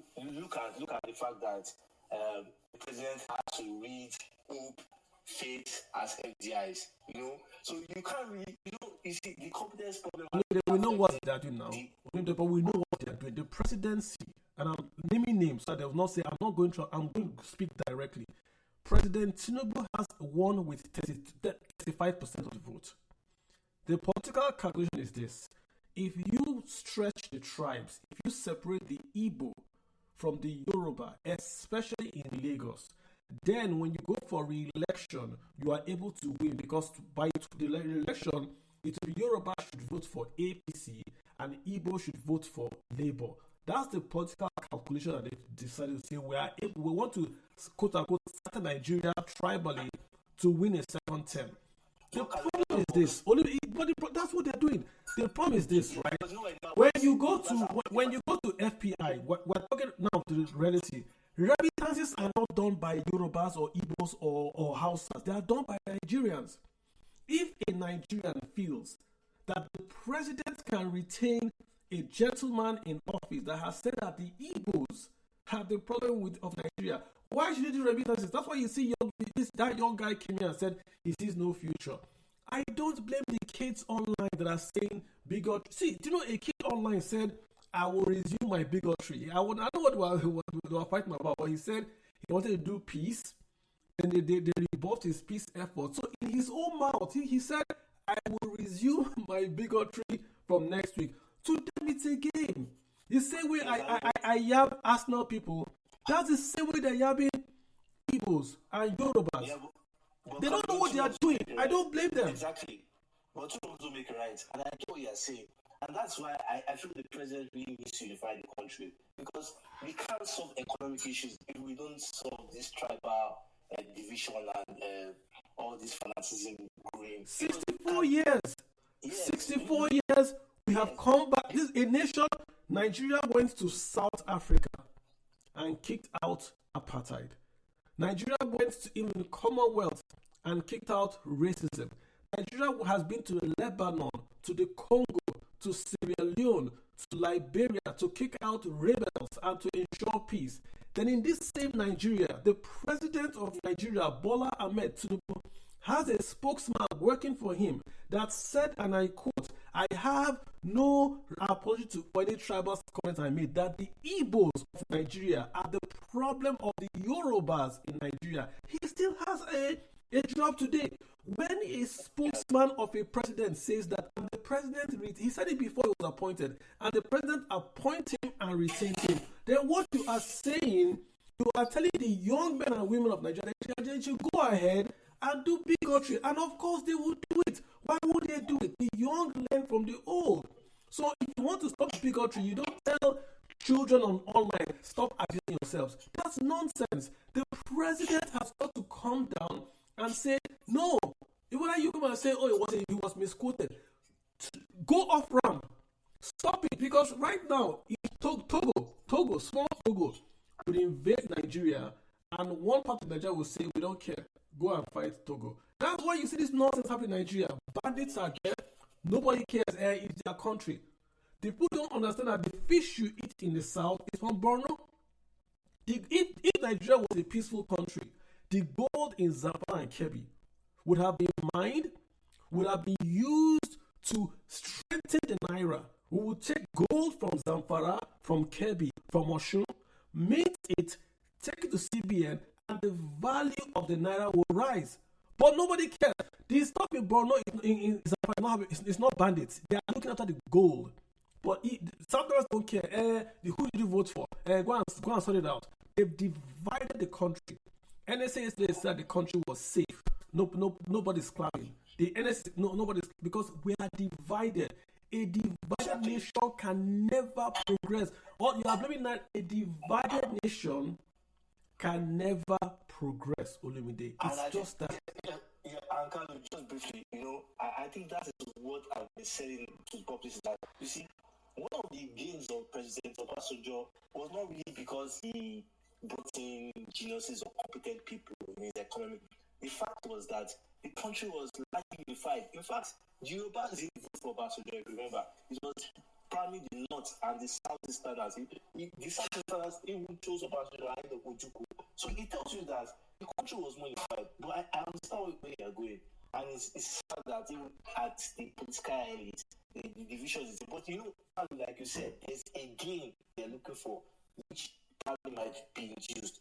But I think it's left for us, particularly those of us that I think we went to the four corners of a classroom. And we need to understand that we can't have meaningful conversations when we judge people's conversations by the tribe they belong to, or how they sound, or how they think. So we really need to start waking up, because previous speakers have said it, that the ruling class is a reflection of the populace, and it has a lot of meaning to that. Because there is no day we talk about the Naira, key economic issues, and people who bring in tribal. It's gotten so bad, and I don't know how we can stop it. We posted a chart here that says from 1960 to 2022, the highest GDP in Nigeria per capita was 2014. The response should say what was happening in 2014. We had a high GDP per capita, we had a high foreign reserves, we were doing a lot of trade. That's why the per capita was high. It's not to say I was poor, it was an evil man, it was a Yoruba man. That's not the response. Right now in West Africa, Nigeria is the largest economy in West Africa.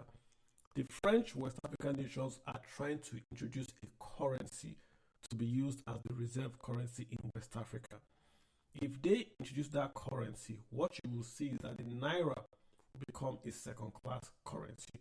We would have to use the Naira and exchange to the ECO before we can do international trade. And that ECO that I want to do to be backed by the euro, in quotes, through France, which will then make us even doubly dependent on them. It will be worse than what it is today. If Nigeria was a nation that was organized and we had unity of purpose, we could fight this together. We don't care. The can't do it because we've largest economies. Like going to Germany to bring the new currency. Germany and France will not agree. And this is happening because the nation is not, should we say, acting together. We're not together. This thing on social media, abusing this, abusing that, it's poverty, it's kids doing it, but the kids are taking their inspiration from the elders. Let me stop there. Millie Shield, you got the floor. Sorry about the diversion, Millie Shield. Go ahead. Hello, good evening, everybody. It's nice to be here again. Nigeria, 64 years, the good, the bad, and the hopeful. The good, yeah, there was a country that can be studied in the notebooks, in the textbooks. That's the good part, just for history purposes. Just read loud. The bad, the country is going through a kind of state captured. The country has been captured by the people that get hold of the justice system, the police system. They have everything that they need to capture the country. Is in their back right now, and there's nothing anybody can do about it. If you talk too much, the DSS will knock on your door and take you away. And the hopeful, don't get it twisted. Forget about it. No hope anywhere for nothing. No hope. The only remaining thing that can exist or that may happen is what I call God's factor. Thank you so much, everybody. Good night. Appreciate that. Let's get Cindy. Cindy, what's that? Cindy, there you go. Cindy, what's in your mind? Cindy, going once, Cindy going twice. Good evening, Mr. Kalu. How are you? Confirm you can hear me. I can. Thank you. Yes, ma'am, I can. Okay, good evening, everybody. I just came up to buttress what Mr. Lumide said from the outset, and and a statement from 2 or 3 spaces ago. From the onset, he mentioned Nigeria being, a delisted, company if it was a share. So, and I quite agree with him 100% on that, because if you peg Nigeria and the performing share on the stock market, you realize that you can't even earn a dividend from Nigeria in another 10 years. I agree with him 100%. Also, you realize that Mr. Lumide made a statement from the last space, I think 2 or 3 spaces ago. He mentioned you can't really trust accountants because, the information they put out sometimes, are quite contradictory, because I think he was referencing, a published financials from the NNPC, and what the director was saying, they were quite contradictory. I just want to say, I cannot fault his opinion, honestly. I agree with him to an extent, because sometimes you just work with only information you are privy with. Sometimes you go to these places, it's only the information available to you, the data available to you, you can work with. You cannot work with something you cannot see or cannot vouch for. You cannot work with it. We see Nigeria time and time again, we see government parastatals flouting their own laws, flouting their own guidelines, which are the reason, you see contradictory information all the time. Parastatals is saying something else, information out there saying something else. I cannot fault him on that 100%. I agree with him. I remember you mentioned one time, about the fraud going on with First Bank and a company like that. I agree with you, Mr. Kalu. Then you mentioned if the internal audit department was functioning. We see Nigeria as a country where laws are we don't follow our guidelines. We do not follow them. Even the very agencies implement, set up to follow, to enforce these guidelines, they do not follow them. So how do we expect the country to progress? It cannot work, Mr. Kalu. We can't progress as a country like that. Time and time again, these things keep happening, but what do we see on the timeline?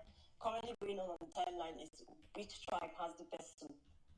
With everything going on in Nigeria, annoying. That's just annoying. What we're talking about is which tribe has the best suit. It's very, very, I don't know what to say. It's really, really disappointing as a country. You look at other countries, what's going on with them, what can you say about Nigeria? Nothing. You can't vouch for anything. There's nothing to be proud about Nigeria.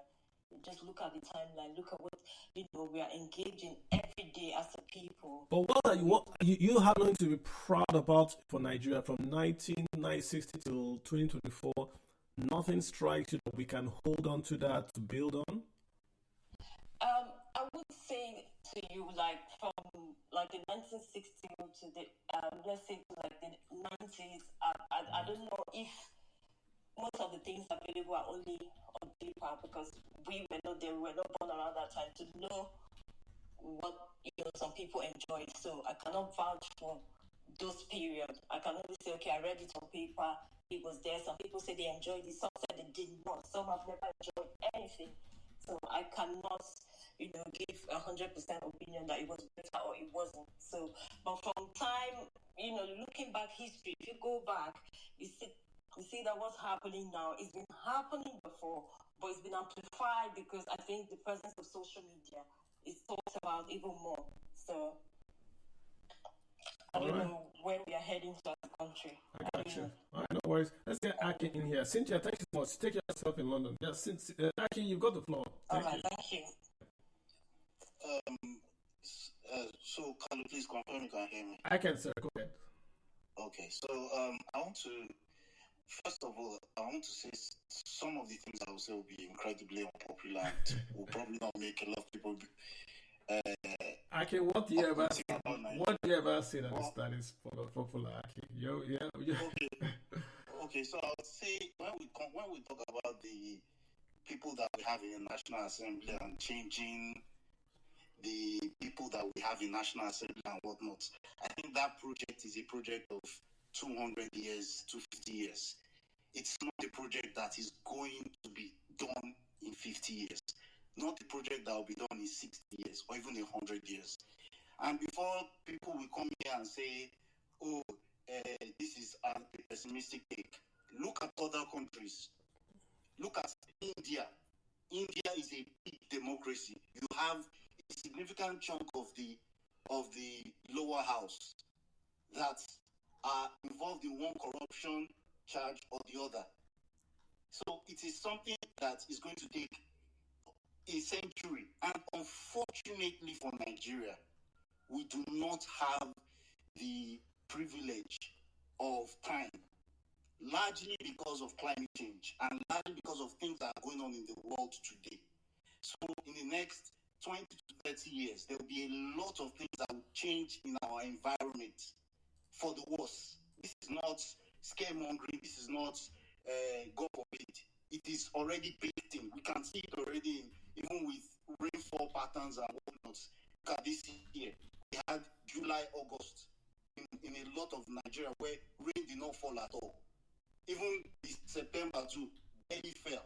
And that would affect crop output and whatnot. And with a country where we don't have good irrigation systems, that basically compounds the problem. Now, on the issue of tribalism, I do not agree that the tribalism problem is from up high or is from the politicians. It is in the taproot of Nigeria. You don't need to go far to see or to hear ethnic epithets, ethnic stereotypes being voiced out. Unfortunately, because of the economic problems that we are having, and this happens in every country in the world, because of the economic problems that we have been having, it has brought out a lot of the ethnic problems that we've had ever since this political contraption has been created since 1914. In 1914, we had a tribalism problem, a big tribalism problem. In 1960, we did. 1970, we did. So it is not something that the politicians are bringing. It is the easiest way for politicians to be able to source for votes because those votes are readily available. And in a system where the government is sort of weak, one of the best ways that they can show up their political base is by dividing up different constituencies based on ethnicity. It is just simple politics here. This is political machination at its finest. So a lot of times people think what is good politics must be good policy. It's not always the truth. In this case, it is good politics for the reigning government to divide the country up. But of course, it's bad for the country in so many ways. Now, before we start to talk about Obasanjo, one of the problems I think to have with this our conversation is we bring the Obasanjo government. The Obasanjo government was a deviation from the norm of the way Nigeria actually runs. What you are seeing today is the way the Nigerian state usually runs. It is as faithless and as ineffective as it currently is. That is the way the Nigerian state runs. So you can't be comparing at the zenith. You can't be comparing the norm of the country with the zenith every single time you hear people say the Obasanjo government. Now, the thing is, part of the reason why the successes happened, let's be honest with ourselves here, why successes happened during the Obasanjo government was because we had high oil prices and we had the coincidence of a president that was way better than the norm that we usually have, and was willing to ride on the wave of optimism that Nigerians had after the declaration of the Fourth Republic. He rode it, and they were able to do a lot of things that they would usually not have been able to do because of the dark forces of the Nigerian society had not yet come together to actually exert their force on the way the country runs. So, for instance, we are talking about there was more cohesion and all of that. Yes, there was no cohesion because one, people wanted the military to go. Two, we thought, this system is going to be better, reduce corruption. Of course, it did not reduce corruption. I can swear that there were people in the 90s that thought, if we brought the Fourth Republic to change everything. It did not change. Plenty of things have not changed. In fact, a lot of things have actually gone worse. One of them being public provision of water, public provision of education, public provision of almost everything has dropped. Now, going forward, when it comes to what I'm hopeful of for Nigeria, there is a lot that is very difficult to really say that you could really be hopeful, realistically hopeful, except you're just trying to sell something or trying to be delusional or anything.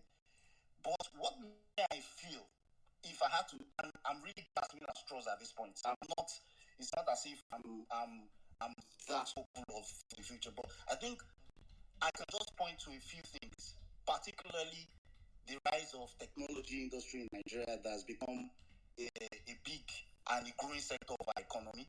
But unfortunately, that will not employ a lot of people. I would say some of it too from our young people that are making waves outside the country, especially in the area of sports. Those are things I can be hopeful for. In terms of the things that have to do with manufacturing or the growth of the economy, I really do not see Nigeria breaking out of this rut that we're currently finding ourselves. And for everybody on this space, we need to realize that if you hear that Nigeria is growing at 3% a year or 3.5% a year, that's actually terrible because population is growing at, give or take, 2.7%. So it means that every single year, the GDP per person or the income per person is actually increasing by less than 1% a year.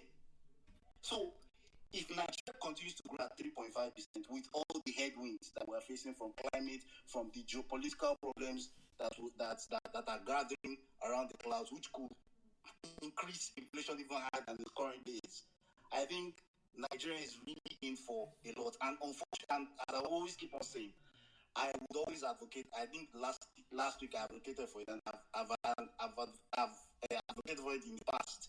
Nigeria needs to move to high levels of investment. I think that's the only thing that can bring us out of this rut. Anybody that is telling you that it is about floating one currency or it's about deregulating this or cutting one subsidy here or whatnot, we have done this to a large extent with this current government. We can see what is going on. It has not boosted our growth. So we need to do the heavy lifting of manufacturing, of increasing investment in the real sector, not simply just in Afrobeats, because we hear a lot of things Afrobeat. How many people is Afrobeat employing in a whole year? We need to do the heavy lifting of employing people in the real sector, in the construction sector, in the value added of agriculture, not going to farm. I'm not talking of going to farm. We don't need more people in the farm. We need those people on the farms to be more productive, not more hands. We need more people in the value-added sector of agriculture. That's really what we need. We need more people. We need more companies in the manufacturing sector. Not simply only doing cement and whatnot, but doing much more higher value-added manufacturing to move this economy and this country forward and break free from the ethnic bigotry and all of that, which really that's what Nigeria really is. Sorry to say, that's what we've been created. Yes. A few issues on one. Let's talk about that ethnic thing. You know, America in 1967 passed Civil Rights Act. You know, you can't really call anybody a quota. You can't use the N word on anybody in America. You can't openly be racist, you know. But Obama, being the president, has a psychological effect. Before he became president, you still couldn't call anybody, you couldn't be openly racist, right? Can you imagine if today in America, a guy is appointed a secretary of state or even a minister that called on his Twitter page says, I quote unquote hate BLACK people, or BLACK people are the problem? It wouldn't happen. The point I make about this, because like I said, it's been there since I joined social media. If you go to some sites in 2008, it was there. Nigerians are a tribal people. We always compete tribally.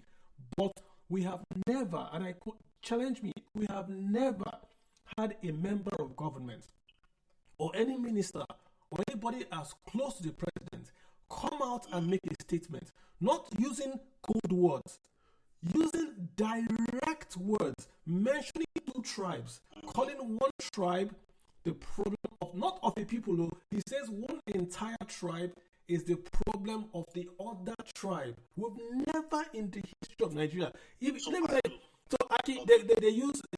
Nyamiri, that's the code, the derogatory word, but he used the name of the tribe. He called the name of the tribe. This is the difference. I want to go to the economic side. You want to say something on the tribal thing before we go to the economic side? You want to? Okay, so I will say this. I'm not going to defend the current government, and I think my views about the current government are fairly well known and all of that. I will say this, and this is a very controversial statement.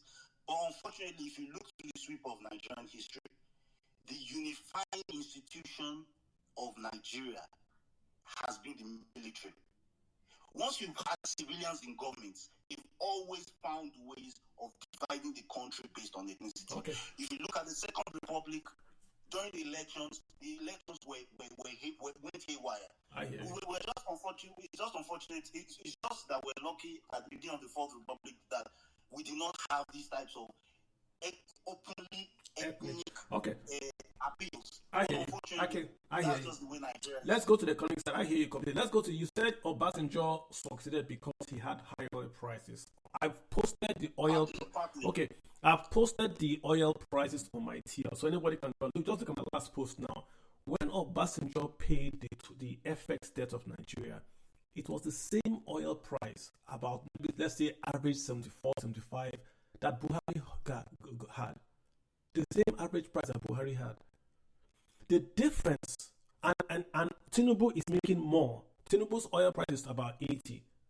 So Obasanjo paid all the FX debt at 75. Buhari got oil more than 75. Tinubu got oil more than 75. The difference with Obasanjo was exporting 2.3 million barrels per day. Buhari and Tinubu cannot collectively export more than 1.5. They are adding condensate. Their own budget says 1.7. Tinubu had not been able to export 1.7. Why was Obasanjo able to export 2.3? Because there was safety at the oil rigs place. There was safety at the export. They were stealing, but he was able to export 2.3 million barrels per day. That's the difference. It's not the oil price, it's the amount exported, the volume. And that's why the Naira was very strong. That's why we had reserves, because he exported more. All Tinubu has to do, if Tinubu can stop the oil theft and get his oil exports today to 2 million barrels per day, the Naira will rise to 700, 600 to $1. End of story. We don't need to do all this blaming Binance, Cardoso selling dollars. It does not need to do it. Just get your NSA to focus on exporting crude oil. Once we can get to 2 million barrels, who born you to hold dollars? Who born you to hold dollars? Try it now. Try it and hold us and see. Try and hold us and see.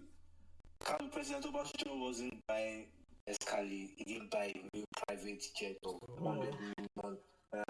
You see, another problem that is exposing this present government is that despite the fact that you could openly say that it didn't meet oil theft, you could argue that, okay, the leakages in the oil industry was before you. The leakages in this present government is like pouring water in a basket. You know, let's look at the black market, for example. Nigerian government, unfortunately. Look at the black market. But look at the black market, for example. If, for example, we are even accounting for that 1.5 million barrels a day, and government coffers was tight, the civil service were accountable. Carlo, the Naira will not be dancing like this. I'm telling you the truth. The Naira will not be dancing like this. So, Carlo, apart from the fact that we cannot even elevate our revenue capacity, things have gotten worse. Look at, I calculated the number of bulletproof vehicles state officials buy a year. If you just do the math conservatively, it's 2 times more than the budget of education. But when you speak to all these experts in the financial circles, they will tell you that government spending to GDP is low. They will give you official statistics, beautify data. And that's the one of the problems we have in Nigeria. Classroom economics cannot solve our current issues. We need people that have the street mentality to account for the country's natural resources, to treat Nigeria's natural wealth like their own personal wealth. Until we do that, there's no. Are you not following Budget IT's revelations? Budget IT, the guys that track budgets in Nigeria, where they are showing us, you see Ministry of Oceanography buying jeeps, street lights, oceanography. Then what the budget in Nigeria is that the guys in the House of Assembly and Senate will look for a quote unquote placeholder agency. So when the agency submits a budget of say 100 million, they will pack all the projects in that agency. And the agency's budget gets passed. But of course, once it is passed, they send the money back to the guys. So a long time ago, I think it was 10 years ago, I stopped analyzing budgets. All I do is look at the implementation report. I don't look at the budget again. Nigerian budgets are a complete and utter waste of time. I have a personal friend that was in House of Assembly. He would show me how they do budgets, how they are. You are wasting your time. This 12 trillion that they're talking about, pray 1 or 2 roads get done. That's why I keep on posting. Nigeria will not see. They will do 1 road here, they will do 1 hospital here. But a generational transformative change will not happen in this country if you are waiting for the government. Anything that's going to happen today is from Dangote built refinery. NNPC doesn't have any refinery. If Nigeria had 5 Dangotes, we won't need the government. If we had 5 Dangotes, imagine if Nigeria have a Dangote in this country. Yeah, because that's it. Look at what you just mentioned. A ministry, I think it's a federal polytechnic. They had a budget of 667 million, and they approved 40 billion. There are many of them. Budget IT should name those companies line by line. Who is the DG of the Oceanography Institute? That DG should come out and explain why he's building street lights in a do or whatever. It's a waste of time. All this money you guys are getting, listen, the Nigerian budgets. let me not give you a crude oil in Nigeria. All the crude oil, 100% of the crude oil you make in Nigeria does not pay salaries and recurrent expenditures. All of it.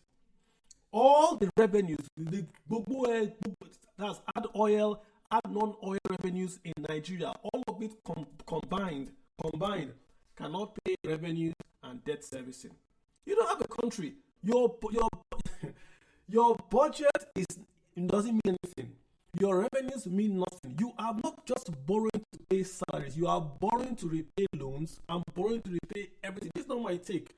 Look at the budget that the Nigerian government publishes.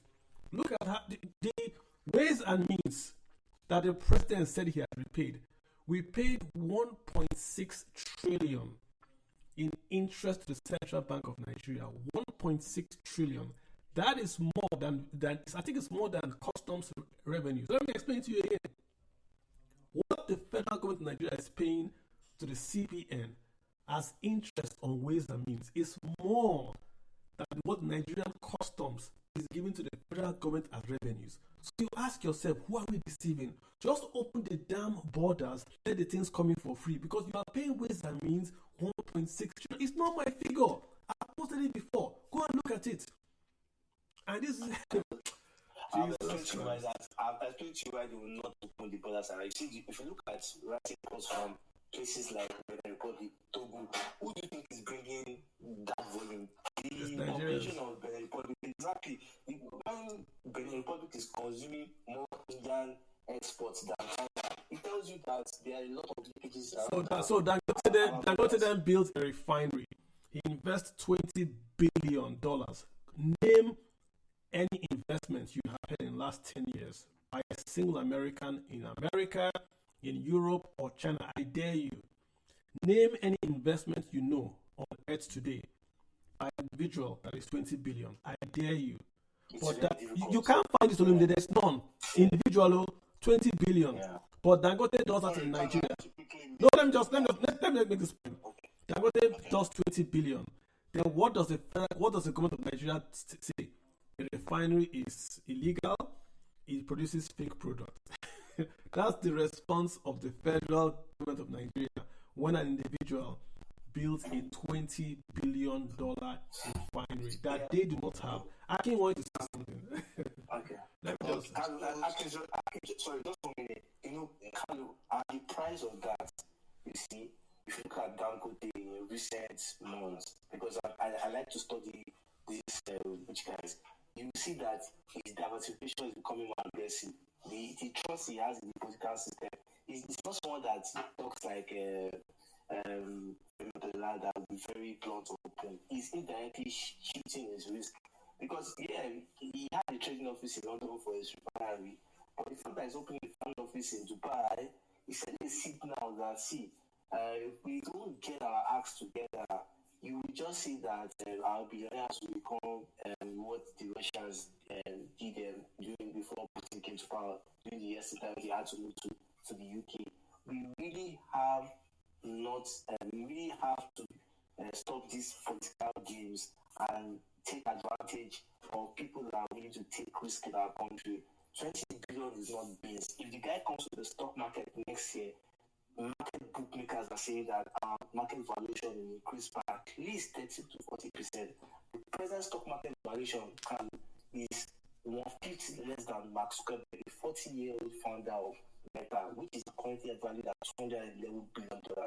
This is enough to sink our head on how endemic even our elite are in terms of wealth capacity. We are poor rich-wise, we are poor-wise. So it's enough for us to wake up and start producing rather than playing all these politics. Nobody's getting that all from all these games. The future, I can go ahead. Okay, so I want to say, last night for you. Yeah? Yes. So, I think in all of this, I think we need to remember that, fortunately, I'm not one of those people who sees like some sunlit uplands anytime soon. But unfortunately, we need to remember that our population is growing as all these things are happening. And so I just hope against that somewhere will come up and Nigeria probably finds its way. Thank you very much. Let me just say this. The future of Nigeria is really dependent on how good the Dangote refinery does. Like it or not, I say it again, the future of Nigeria today is dependent on that Dangote refinery. If you look at the largest non-oil exporter today is Dangote, where urea fertilizer. That fertilizer open, and suddenly you see our non-oil exports go up because we count that urea fertilizer as part of our non-oil. Dangote refinery, if that refinery gets the crude oil it needs, it is able to export the byproducts. Those byproducts, if managed properly, can pay a subsidy to Nigerians. So that means we would export the crude oil, We're able to get the byproducts also exported. It will create a fund. We're able to pay subsidy and increase the revenues forex that come to Nigeria, and the naira will gain value. That's the only hope I see in the economy today. No, I don't see any other one, because every other thing has been solved. The costs are just too high. Power is coming back. I hear we're celebrating 20 hours a day. But Olumide has a statistic he shared with me. The total power consumption for a Nigerian family is less than a fridge in the US. I heard that stat, I googled it, I still can't believe it. The total power consumption of Nigeria, not a family, of Nigeria, that's what an average Nigerian family consumes, is what a fridge in the US consumes. One fridge. So we have miles to go.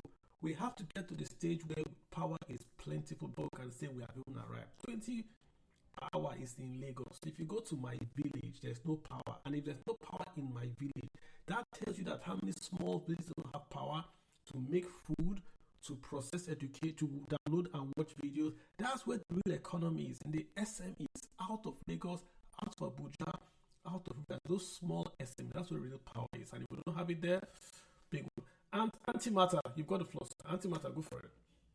Yeah, greetings, Kalu. First of all, I want to say thank you for your service, man. I don't know how you got the energy to be persistent. Not good. But what I will say is this. I'm gonna do my, little. I guess everyone has to give their opinion about good or bad, and then where things are going. I'll give the bad first. But actually, no. I first want to give a shout out to Olumide, because, bro, you set the tone. If Nigeria was a stock, it would be delisted. People shouldn't be offended by that. People shouldn't be, I guess, put to shame by that. It is reality. And sometimes a swift, blunt blow to the ribs of reality is what you need. So Illuminate set the tone for really how things are going to work out. But as far as my opinion is a little different, because I'm not into all that religious stuff. But what I will say is this. In my opinion, I think religion, tribalism, and fundamental things like consistent electricity, like you mentioned in his village, in my village as well too, problems of power. I had a small group of developers that I was helping out with a project, and one of my engineers could not get an apartment because she was Igbo, and this was like 2 months ago. You know what I'm saying? So when I hear these things, I mean, it's just, I think personally, I'm gonna end with a question. Here's what I'll say. I don't think Nigeria in its current state is going to be able to succeed. I think, and no one should sound like, oh my gosh, this guy's giving off despair. No, I'm just keeping it real. I think sometimes you have to swallow the reality, but look for a different way.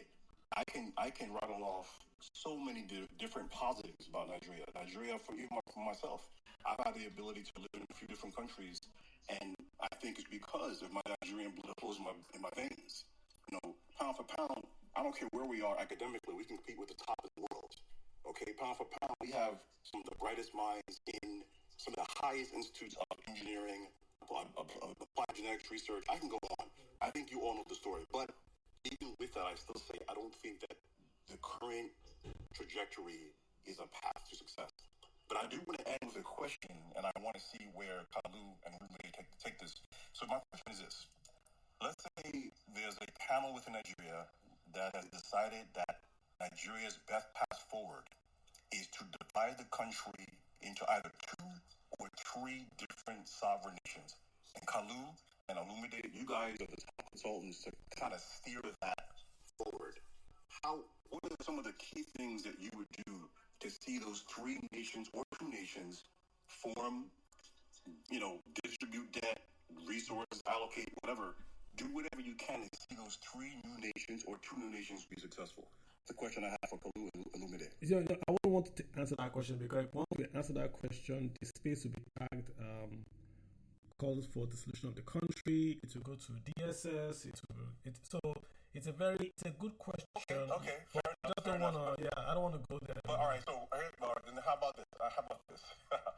Let's say I'm some kind of external resource company that has leading nations who want to pour a lot of resources into the region, and you two have been picked as consultants to provide guidance to how the three or two pillars of leadership within Nigeria can take that forward? How about that? Answer it that way.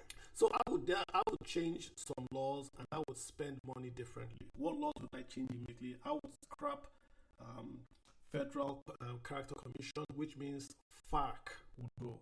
So anything that says we have to share funds without the principle of derivation would go. So FARC would go. Federal Character Commission would go. Number one, that goes out the window. What would happen? This means that you return the economy back to the state and the regions. So if Niger State grows all that cassava that they're growing, Niger State can register a company in Niger. So I can go to Niger and register a company in Niger. I would pay tax to the Niger State government. Niger State can export that cassava and earn revenues for the state of Niger or the company that it registers from Niger. Today, company is registered by the federal government, and when you create wealth, it is shared according to derivation. So VAT will disappear from being shared for derivation, which means that Niger State creates VAT, Niger State keeps VAT. It doesn't share its VAT member. Lagos State creates VAT, Lagos State keeps VAT. This for 5 years, all the governors will sit up. Everyone now knows that I have to create wealth in local. That's one. So anything FARC, federal character would go. That's number one. Number two, that I will recreate the Land Use Act. It has to be scrapped or it has to be reformed to see that land now becomes an asset, which means that the villagers in my village can take that land. The governor or the local government guy can give them title. They can go to a bank and get a loan using that title. You instantly convert about 9 trillion, what we call dead capital, to now assets that I can go to the bank and borrow money from. Because the guys in my village suddenly don't have an asset, they've got land. They go to a bank and say, we have this land as collateral, give us a loan. The land is there. They can get a 30-year loan on that land. They take that loan, they can buy a tractor or fertilizer, they can farm, and year in, year out, they pay back the loan to the bank using the land as collateral. Right now in Nigeria, you cannot easily create equitable mortgages because the governor has to sign that transfer of title. If you take away Land Use Act, you've taken away that requirement. So you've unlocked the economy with land, with equitable credits, and it can then grow. So that's two. The third one is all these rules around the exclusive list. You scrap it. If a state wants to do railways, let them do. If a region wants to do railways or airports, let them do. Whatever the state or regions want to do is their money. You give them their FAC in dollars that it is in. You don't tell the federal, doesn't tell the state or local government what to do. Local governments retain revenues, state retains revenues, federal retains revenues. You don't do all that. Let's share money. That goes away. That's three rules. So number one is FAC goes. Number two, Land Use Act goes. Number three, exclusive list goes. Apart from things like the army, commerce, legal, that you have to have a federation running it. All those other small ones, road safety, that should be statewide. That basically works. The fourth one I'll do, fourth one is you democratize credit. Banks should not be the only institutions issuing credit. If an insurance company wants to issue a loan, let them issue.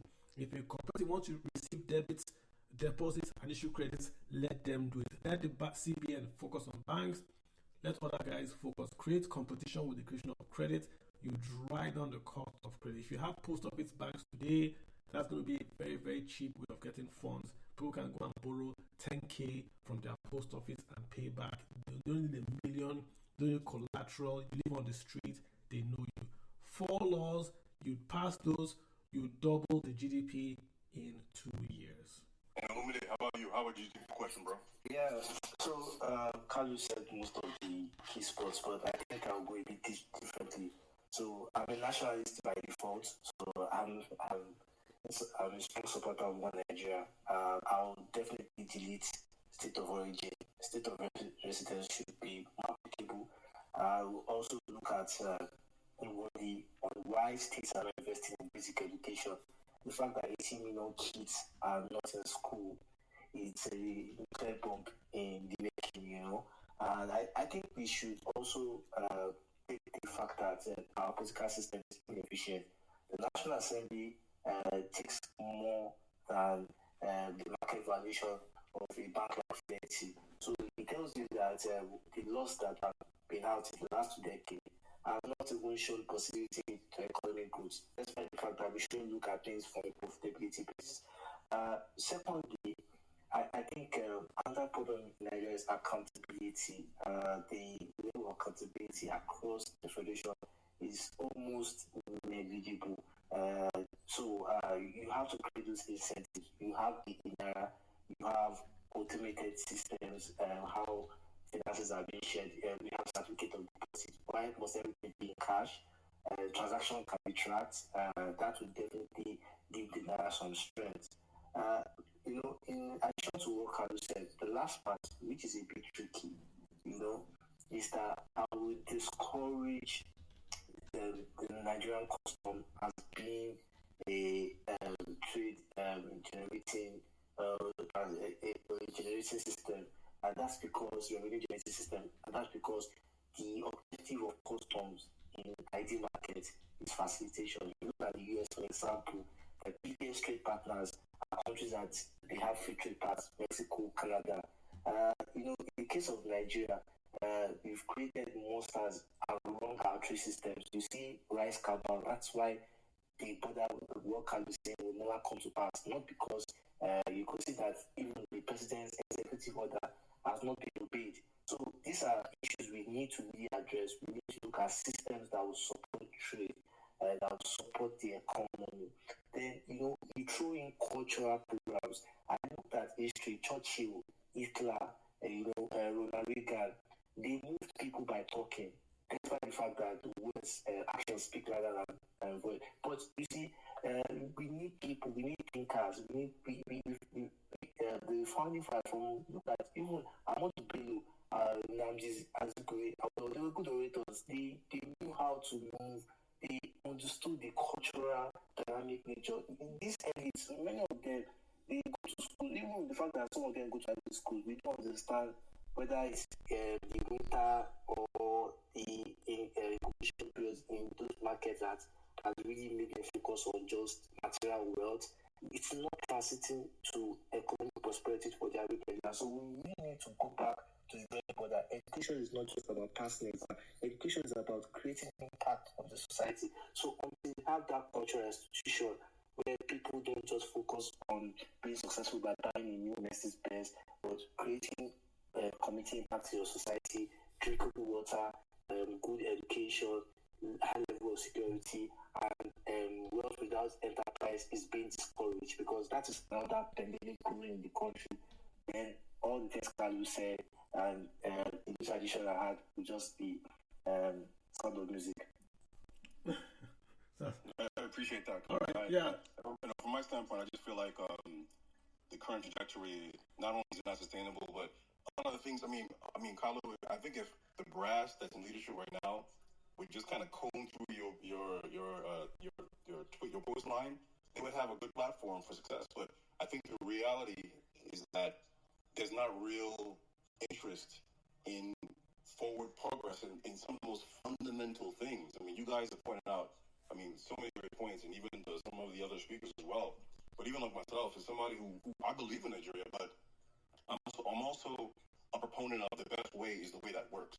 And I think that, again, this is my personal opinion. Not everybody, I'm sure people don't agree, but I think that if you have an agnostic leadership, someone who does not have any religious affiliation to any one of those, any religion, and someone who's a little agnostic when it comes to tribalism, that's the way forward. With Nigeria split into either 2 or 3 different countries. I'll stop right there. So, the last point, I move on. Before the elections, 20 hours, we had lots of space, and I said on Twitter and on space that Nigeria has very, very simple problems. Very, very simple. All the stuff you see, like foreign exchange, inflation, can be solved in 90 days. I posted it, 90 days. People said, it's impossible. 90 days. And I'm being 90 days, I want to look educated. It can be solved in a week. Exchange rate, inflation, that's for it to come down. It's not impossible to do. The problem Nigeria has with the current president is that because he has such a low margin when he won, he has to sort of listen to people that he shouldn't listen to. When the president removed the subsidy on PMS and also floated Naira, those were the good policies to do. It's very painful, those policies. But Nigeria is broke. He couldn't afford to pay them. If he had continued with those policies and Dangote Refinery came in and it was a planned handover to say, okay, now Dangote has come in, NNPC, give Dangote all your crude oil. By today, would have been seeing the effects of those reforms that he had done. Would have been seeing the effect. People would have said, in the next year, dollar will be 1,000. That's what you'll be hearing. But because he backed down and he said, okay, we're going to stop the subsidy, but we're still going to pay it. And we're going to float the Naira, but we're still going to support the Naira by giving BDCs 10,000. So the picture is scattered. It's scattered. And that's his problem. He knows what to do. He's not a stupid guy. He's been an accountant. He's run Lagos State. He understands global economics. He knows, he has advisors. He knows that to grow an economy is bottom up. Education, infrastructure. But again, he's pulled by this issue of taking all the cash he has and doing coastal road, which is going to be from Lagos to, and I put it on Twitter, it's going to stop in Lagos. That's where it's going to stop. Oh, you are being pessimistic. No, because to go outside Lagos, you're not entering the swamps.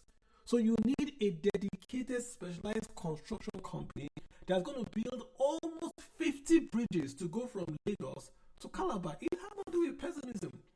A coastal road is swamps. Yeah. But the president is also not a frugal president. Look at the spending on luxury, for example. I get it. You are selling reforms. I get what you're saying. But you're selling reforms. You are buying a new 100 million for the country. I get it. I mentioned many different countries that don't even use a jet of 100 million. He can do this stuff and still, he can be a spendthrift and still get away with it. If this $1 trillion he gave for the coastal road, I bet you if that guy had called 20, Julius Berger, Dattan Sui, all the known construction companies and told them, okay, I want you guys to go to all the geopolitical zones and fix all the current roads so that in the next 24 months, I don't see a pothole on an existing express road. We will have felt the effect today. Food would have come down in price. Inflation would have come because food would have get to Lagos faster. You do things that are quick and are fast. I told him before he came into office, you don't have time. People have suffered. You are coming in, whether people like you or not. Everyone will look towards you for direction and guidance. You don't have time. You've got to hit the road, the street running, and then deliver results. What has he delivered? We've done the independence speech. You heard his speech. They were struggling. That's why they're quoting all these 30 billion here, 30 billion here, because they don't have anything concrete they can tell you and say, this is what we have done. In 24 months, with all the money that he has spent, he should be able to say, the road from Lagos to Kano, that's going to bring all the rice or Kebbi, we have fixed that road.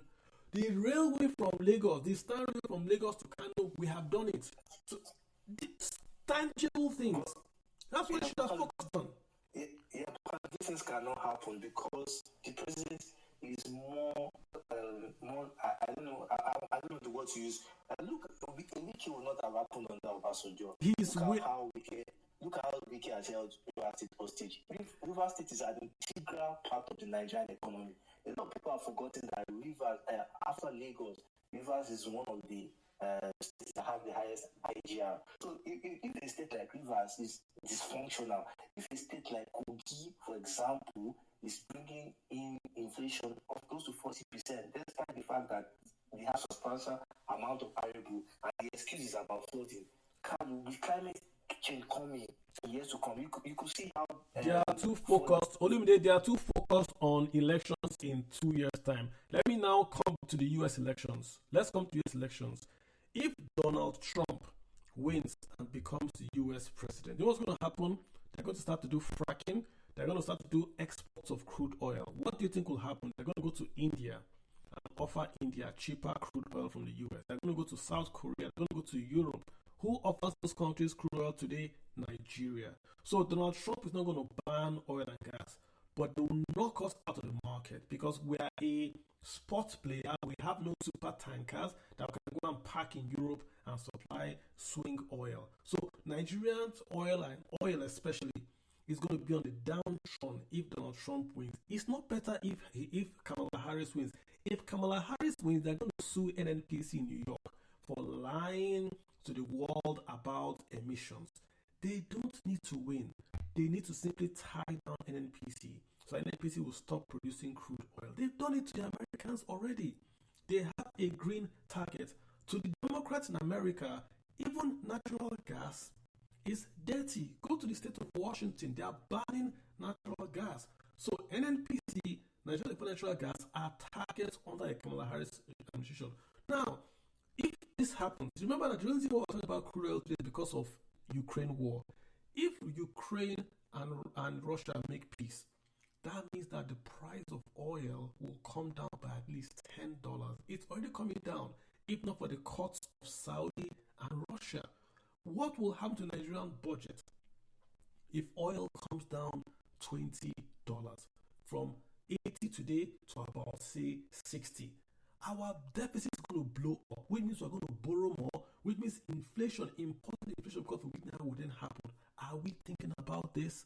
Are we looking about the US elections? Are we just saying, oh, River State, oh, this one? There are real issues that Nigeria is going to face. Dark clouds await us. You need a president that has a cabinet that can say, how do we navigate these issues? How do we pay for food?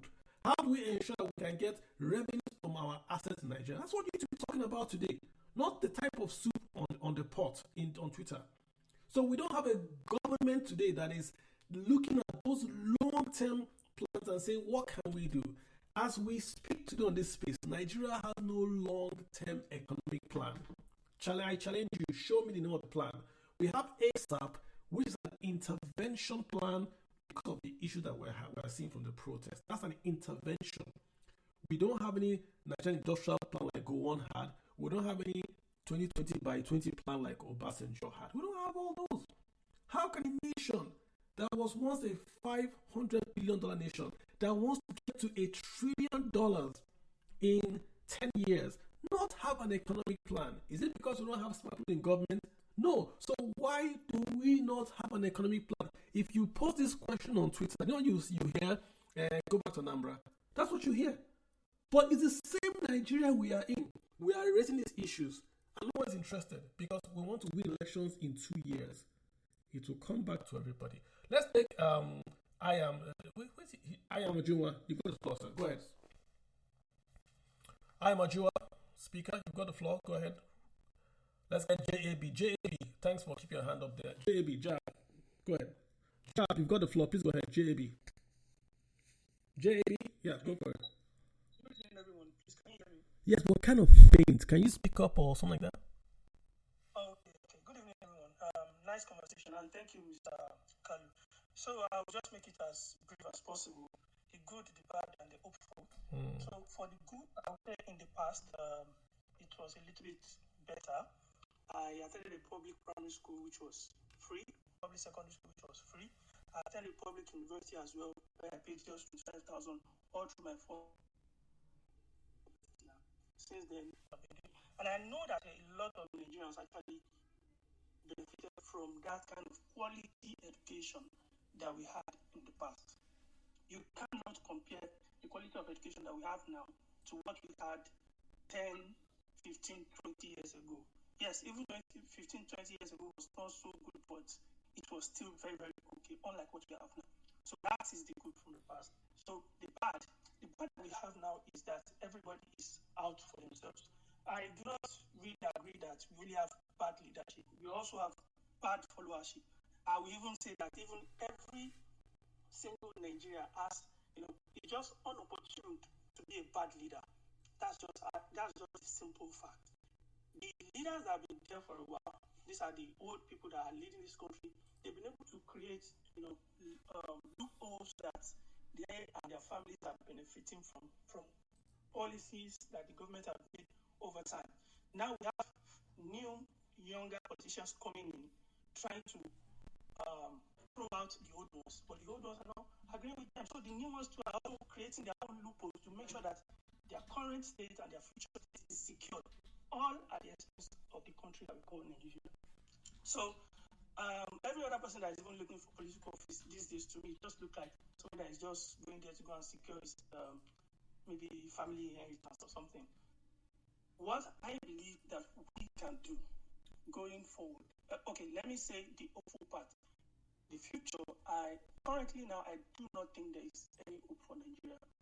Because looking at the whole situation around the country, our revenue, our expenditure, the way the fiscal side is behaving compared to the way the monetary side is behaving, the behavior of the two systems does not even show that they are in the same government.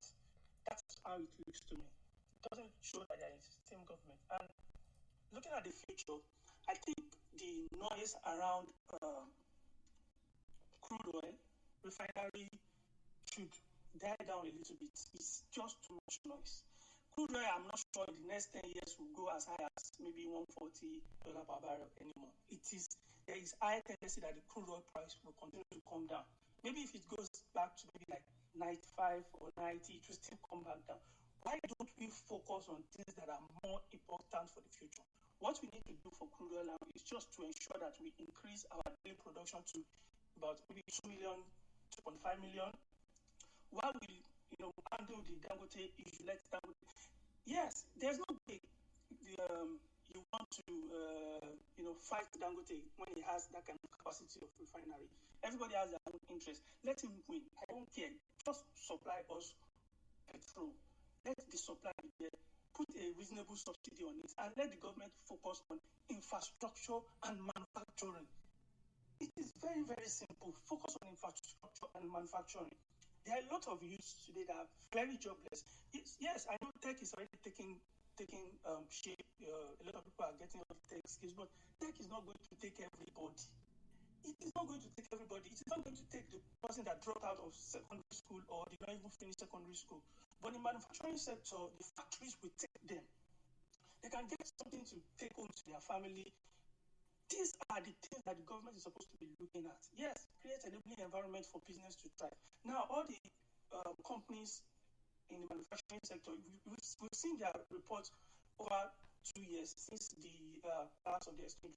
We've seen their reports. Most of them are even struggling to keep their employees because of the effect of the effects on their operation. So, do something to encourage them, increase the manufacturing sector, their capability in the country. I think if we can do that, increase infrastructure as well, there might be a little bit of hope. But currently, I do not see any hope. Thank you very much. Very sustained. You see no hope. Pain me, I'm pained, but that's your opinion. I get where you're coming from. I am a Junwa. You got the floor. Thanks, JAB. Appreciate you saying that. Go ahead. I am a Junwa. Second time I'm calling. Baba Charlie, what's up? Baba Charlie, go ahead, sir. Yeah, good evening, Saja. How you doing, sir? Everyone at the call, good evening. Very well. Thanks so much for organizing this mix. Well, man, I'm in the white, I'm in space. Good evening, sir. Please wait for your turn, Mr. Kinde. Go ahead, Charlie. Yeah. Wow. I don't know if to call it pessimism, but it's almost like a consensus that Nigerians, we think that our country is not going to make it. And I find that very scary. Do you notice that there are younger people saying that? The younger people are saying Nigeria, from the first guy, this guy that came on I think I've forgotten his name. Do you notice that younger people have no hope? Yes, because I'm a young person myself, but I guess it's the experience. They do not have any experience of better times, so it doesn't. And the last election, I think from 2020, from NSAS situation, because I remember that in 2020 I was lecturing at a private university, and I remember my students and the mood. They were very excited about what was happening, because it was for them, that's the first time that they saw what looked like, young people are trying to do something about the country. So they were excited, and they really did think that something good was going to change with the way the build up to 20th of October. But after 20th of October, it was like that was just crashed. And then they now were able to connect with the story that they probably have heard about prior generations' attempts. And they now probably began to understand better why the older generations seem to be so docile. Because, of course, 2020 October wasn't the first time people tried to do something. Recently, I think a Netflix movie is coming out of some young people that tried to hijack a plane in 1993, thereabouts. So people have tried things in this country. Even the military coup series themselves were efforts to get things in the right direction. And every military coup simply made the country worse. And then the next one makes it even worse than the previous one. And all of that. And then 20th of October. But more significantly, I think Peter will be on 2023, 23, his message and everything he did, the campaign, the movement, probably was the peak of what looked like a collective effort to a large extent to get Nigeria in the right direction. Even from the economic side of things, today, when I look at Nigeria today, I see so many things happening, and I tell people around me that Peter Obi started this whole thing. When people talk about VDM, very dark man, because even before Peter Obi, before the election, in fact, I think it's still on my Twitter. Yeah, I put it out there that he might not win or lose, but what he's going to do is he's going to shift the orientation of a lot of Nigerians, and he's done exactly that. Because now people are very confident to call out things that usually nobody calls out really. And so we have, even in Christianity now, people are now calling out religious leaders, and then they are now apologizing. These are things that have happened for decades, and everybody felt it was normal. And now, suddenly, there's a shake-up everywhere. So, yes, people are disappointed. The hope seemed to be crashed by the outcome of this last election, the NSAS and all those kinds of things. Now it's even more difficult for people to protest. Anybody talking about protest right now, it's like, guy, we are just wasting our time, But at the same time, I think something is shifting at a more base level, at a more fundamental level, which is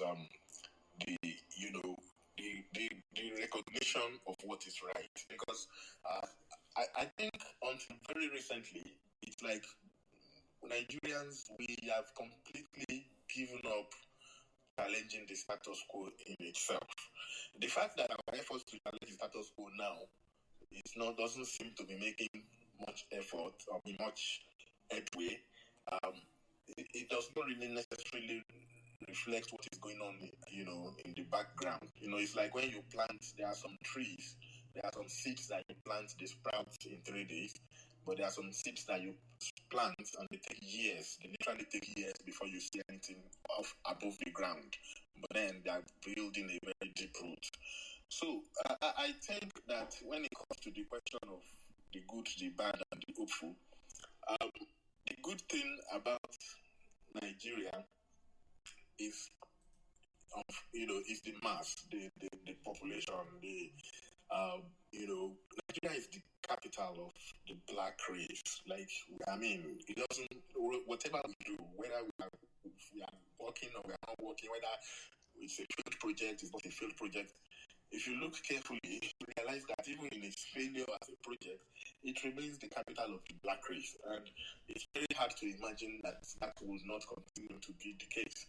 So that is why you see us dominate in Afrobeats, we dominate in football, we dominate in so many things that individuals are able to do for themselves outside of government. Once it has to do with what people are doing for themselves outside of government, we kind of always dominate. And of course, there was a time when we also dominated in the national, in foreign relations space within Africa, as mentioned earlier by Kalwaja and others. We know what happened in South Africa and the role Nigeria played and all of that. So there was such a time which you can call good times from the perspective of foreign relations from Nigeria. Sometimes it could look like we did too much during those periods. We probably did not have our priorities right, because if you look at the figures of what we spent in other countries, we had issues at home, but well, that happened. So, but yeah, that would be called good times. There's a caveat on the good times for Nigeria. The older generations, we had a time when you go to school, you went for free education, and during the undergraduate years, you had free meals. You had when I say free meals, they were very rich meals. People had they had full chicken, as a free meal. Charlie, let me ask you a question. I heard you say sports and music. Nigeria is ahead, really? So are we ahead in, say, football in Africa? Is Nigeria ahead? What sports are we ahead? I said when it comes to what individuals can do, last year the African Footballer of the Year was Victor Osimhen, and this year everybody agrees it should be Ademola Lookman. Any given year, if you look at the literal performance of footballers from Africa, whether they win the Nations Cup or they don't have country, or whether they win the African Footballer of the Year award or not, we always need, at least in football, in terms of individual performances of African players in Europe. Like you can just look at football clubs and everywhere. It's just like Afrobeats also. Nollywood. If you go to like black communities in America, Cuba, all those Caribbean communities where you have strong black presence, you find that their culture, Nigeria kind of dictates what the black people, what you can call the black culture globally. It's very, very strongly. I understand. I got you now. Yeah. Yes, it's very strongly. So it's almost a spiritual thing when I say Nigeria is the black capital of the world, and it kind of is always so, regardless of how we are doing economically. Just that thing where this is, and they are waiting for us. And that is why Peter Obi was not just a Nigerian superstar during that election period and all. It was almost like the whole world was waiting for Peter Obi. The black community thought finally, because the black community all over the world is waiting for Nigeria. The black Americans who are getting police brutality, problems and all, what they need is a black African country that can be respected globally. That will okay, I hear you, Papa. I'm gonna move. Papa, I hear you, but I gotta return to but just personally, the black guys don't really like Nigerians particularly. They like Africans, but Nigerians they actually don't tell you, are you West Nigerian? I'm not talking about what they like or not as individuals. I'm talking about foreign relations. Okay, makes sense. The way the police in America will handle a black Chinese or Chinese American or American or whatever, it's not the way they handle an African American. And it's because there's nobody to speak for them on the continent. There is no African that will say, you know what, we break trade ties with America because of what they're doing to black Americans. All right. We block trade ties. Then America would be impacted. I hear you. Charlie, so that is the space that Nigeria occupies. Okay. In form of potential, like that is. Charlie, we gotta move on. I hear you. Come there. I gotta move on. Yeah. We are not trying to do this. But before I leave, Carlos, I think there's this series of documentary called "The Men Who Built America," the Vanderbilts of this world, the Rockefellers. There were specific individuals who, when you look Baba, we gotta go. I want you to land this plane. I gotta move on. We need people to do that in this country. Dangote seems to be in that position. We need more of that, and I think that is where the hopeful part can come from. Let me leave it there. As you said, thank you. All right, I got Ake. Hey, Baba, thanks. Everything you said was fantastic. Let me get Ake in here. Ake, what's up? Do you agree? Where we in Nigeria? I mean, what's that perspective? Oh man, bro! Listen, this conversation for me is probably the only thing I care about on the TL nowadays. So I wrote a tweet about 2 days ago, and I got a lot of reactions. I even had people call me from the blue, talking about the fact that perhaps I may have been promoting some kind of apathy, or maybe I'm discouraging a generation of young Nigerians. And what I did So my dad is an economist, right? And we have these conversations. We talk about, where we are as a nation, what each generation has done, from the 60s to the 70s, to, talk about the oil boom and, sort of the progress we saw, but then the declination of, Nigeria standing, given the military junta that we had to suffer through, 2-3 decades. And, now the era of democracy, 1990 to 2024. And if you look at 25 years of Nigeria in a democratic dispensation, you take a pen and paper. If you're about to start a family, you want to get married, you want to write, you want to project where you're going to find yourself in 5 to 7 years, it will scare you what the numbers will look like or what the prospects are. If you're outside the shore of Nigeria, perhaps, things may be crystal clear. I can really see where you're driving. So what I did, I now looked at 1995 to 2005, and I said, let me take a 10-year block of the generation and see where that generation would stack up to someone like me who came out of the early 80s and left Nigeria at the age of 18. And I said, let me pair myself with a young person. I went through about 25 to 26 different items. My younger sister was born in 1995, so she's a prime example of someone that called the demographic or age group.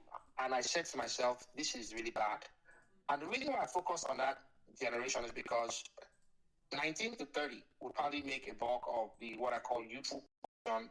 So when you talk of human capital, you talk about your workforce, you talk about your ability to compete in the 21st century, technology, manufacturing, creative, industry. That's a generation that sparks a lot of ingenuity, that that breeds innovation and allows you to compete on the national level. And I say this because if I see where Nigeria is today, if I take where India was in 2001, and you fast forward to 2021, over a window of 20 years, I saw that revolution where they emerged as the frontiers in the IT tech space. And that was a national strategy. If you look at what Singapore did in the 90s, you look at what China has done in the last 30 years, every nation has a national strategy. But look at Nigeria, we have nothing. Even where Nigerians on their own, by virtue of the fact that we're very industrious, we are very progressive, people, wake up every day, I want to strive to make the best out of life. You have a system and a society that holds you back. And I'll give you one prime example. In the Buhari era, where cryptocurrency, blockchain, saw Nigeria becoming one of those, what I call regions. You start Nigeria top 5, and we were doing things. You had a young population that was storing the value of their wealth in crypto, trading. Yes, you can talk about the 419 fraudulent aspect of it, but it's not even up to 5%. Because I know every day oil and gas bankers, professors that were buying, crypto. And in one single swoop, they destroyed the ability for us to really pick steam and emerge. In 15, 20, 30 years, if blockchain crypto is how the world operates, Nigeria is going to lie again when we would have been on the frontier. So I'm only saying this because when you talk about the good, the bad, and the hopeful, there are a lot of things to be hopeful for about this country. When you look at things that are good, everything is good about Nigeria. But when you now look for the outcomes, it's always only bad. And you ask yourself, what would it take to really demystify some of these things that have become stumble blocks and pitfalls that but it just comes down to leadership. And I'm not saying leadership because it's only people that are elected that are leaders, but from the banking industry to even how we operate as a society. I'll give you an example. Why can't the young speaker on this space, 22-year-old, wake up, have some type of remote work with a company in Austria or Canada, and they can pay him directly to his bank account without having to do a bank wire, where we are interconnected with all kinds of payroll apps, from PayPal to third-party payment solutions in a seamless fashion. No, Nigeria is screened off, blocked off from the rest of the world. I can't even wake up in Nigeria and send $10 from Western Union to a school in Arkansas to apply for a community college program. Or I want to take an online course and I say, okay, hey, I want to pay with Western Union. or if I'm going to take my Zenith card, like the Naira-based card, and pay $4,000 for school fees. There are just many things we cannot do as Nigerians. Because why? You have bureaucracy, you have red tape, they come up with all this anti-money laundering, SQML, EFCC, because, want to stop the outflow of, FX, from illegal gotten wealth or from corruption. But then the political class are the biggest corporates, but then you punish the average man on the street. What can't I do Western Union out of Nigeria? First question. So there's just so many things to untangle, and by the time you start digging into these conversations, you just start finding out that it's just madness. It's madness. But anyway, let me stop. I think probably have other speakers, but it's a lot to unpack because when you talk about, our economic story, 64 years, being stagnant, it's just mind-boggling. I cannot explain it. I can't explain it. It's madness.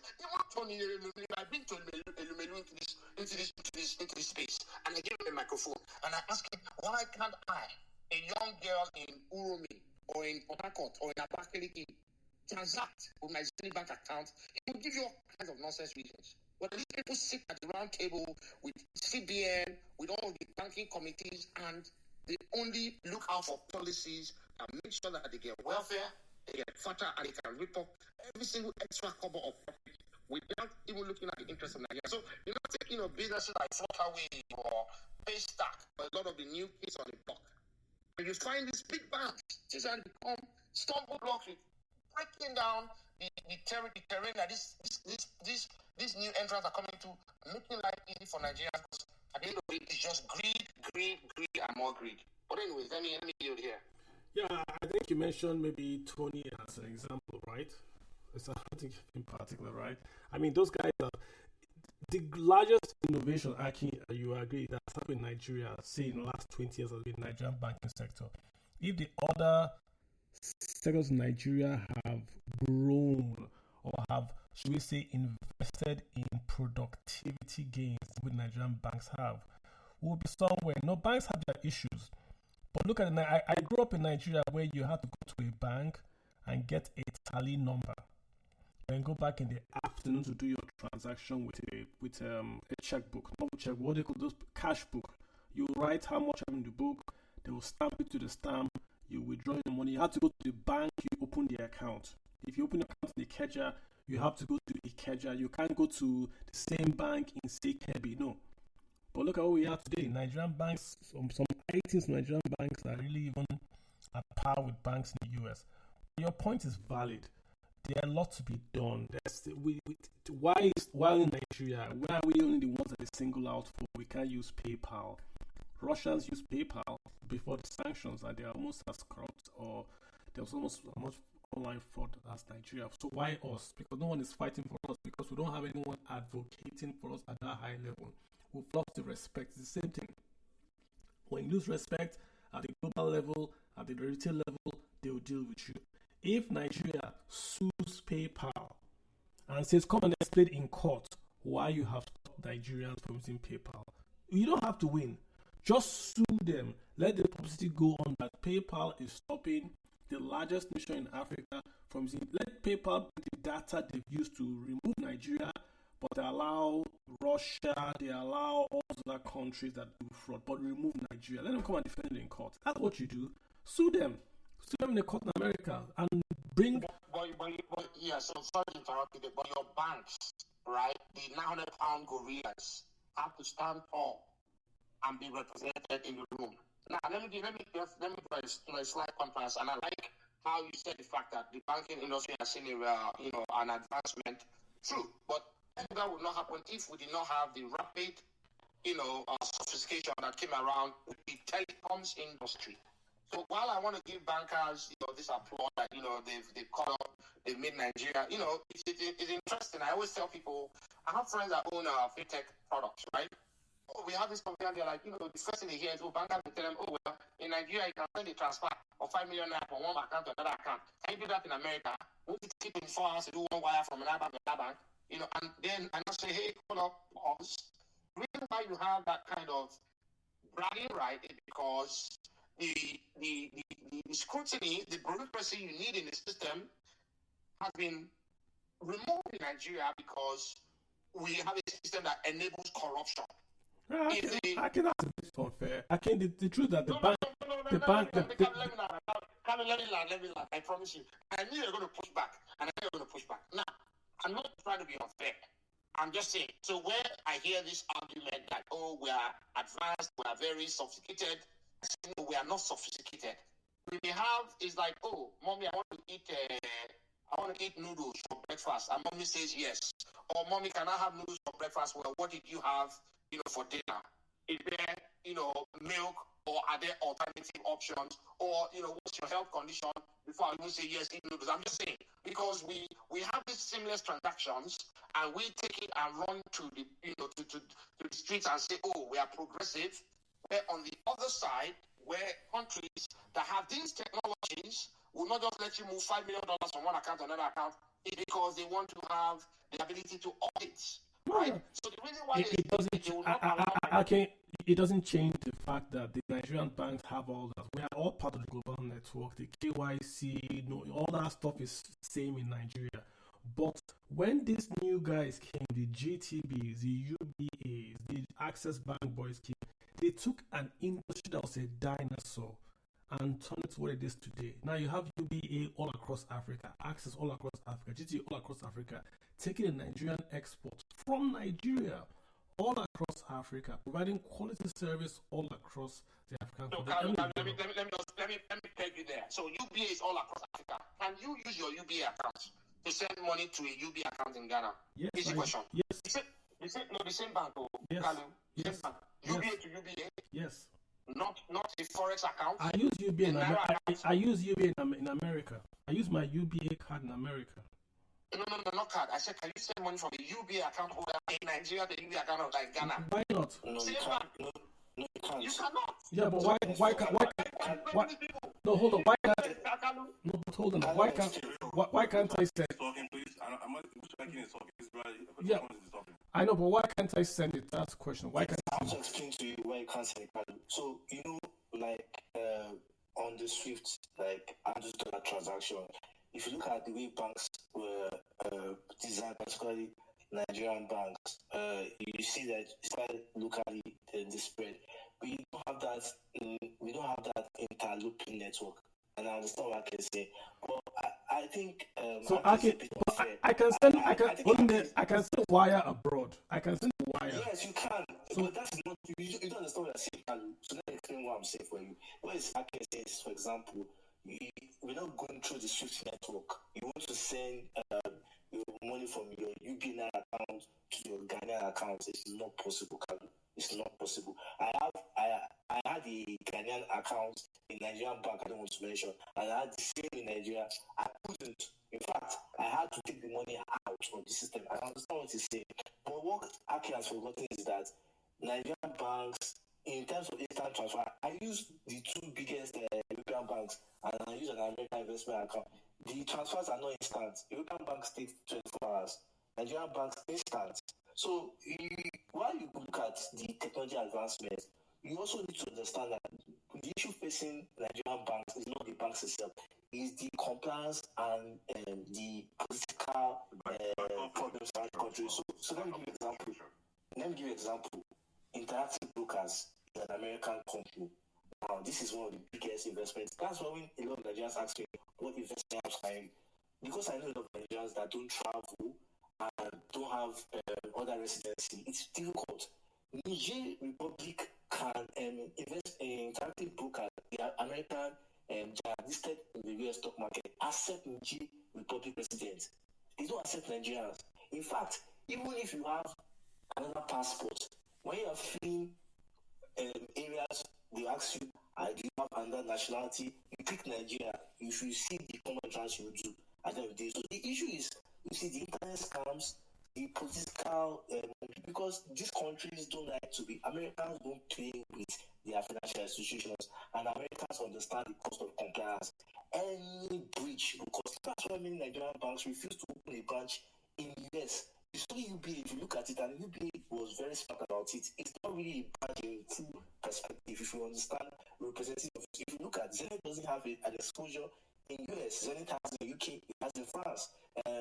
GT, no, it's not the US. It's not that they don't, but if you look at the compliance requirements, opening your money biggest financial institution, Nigerian bank cannot afford it. So we really need to wake up on our, and that's why I said the really class, because see, the way we move money, we think the Americans don't know. They are aware. The way we move money from one point to another, careless. Look at the way FAC allocation is looking at. So you want a country like America that is very sensitive at which how funds are moved around market, to open to a Nigerian market where politicians can even abuse the naira, and you expect them to kind of, it will not happen. So, yeah, but just to be clear, just to be clear, I can send a wire to Ghana, correct? Yes, you can, but you cannot use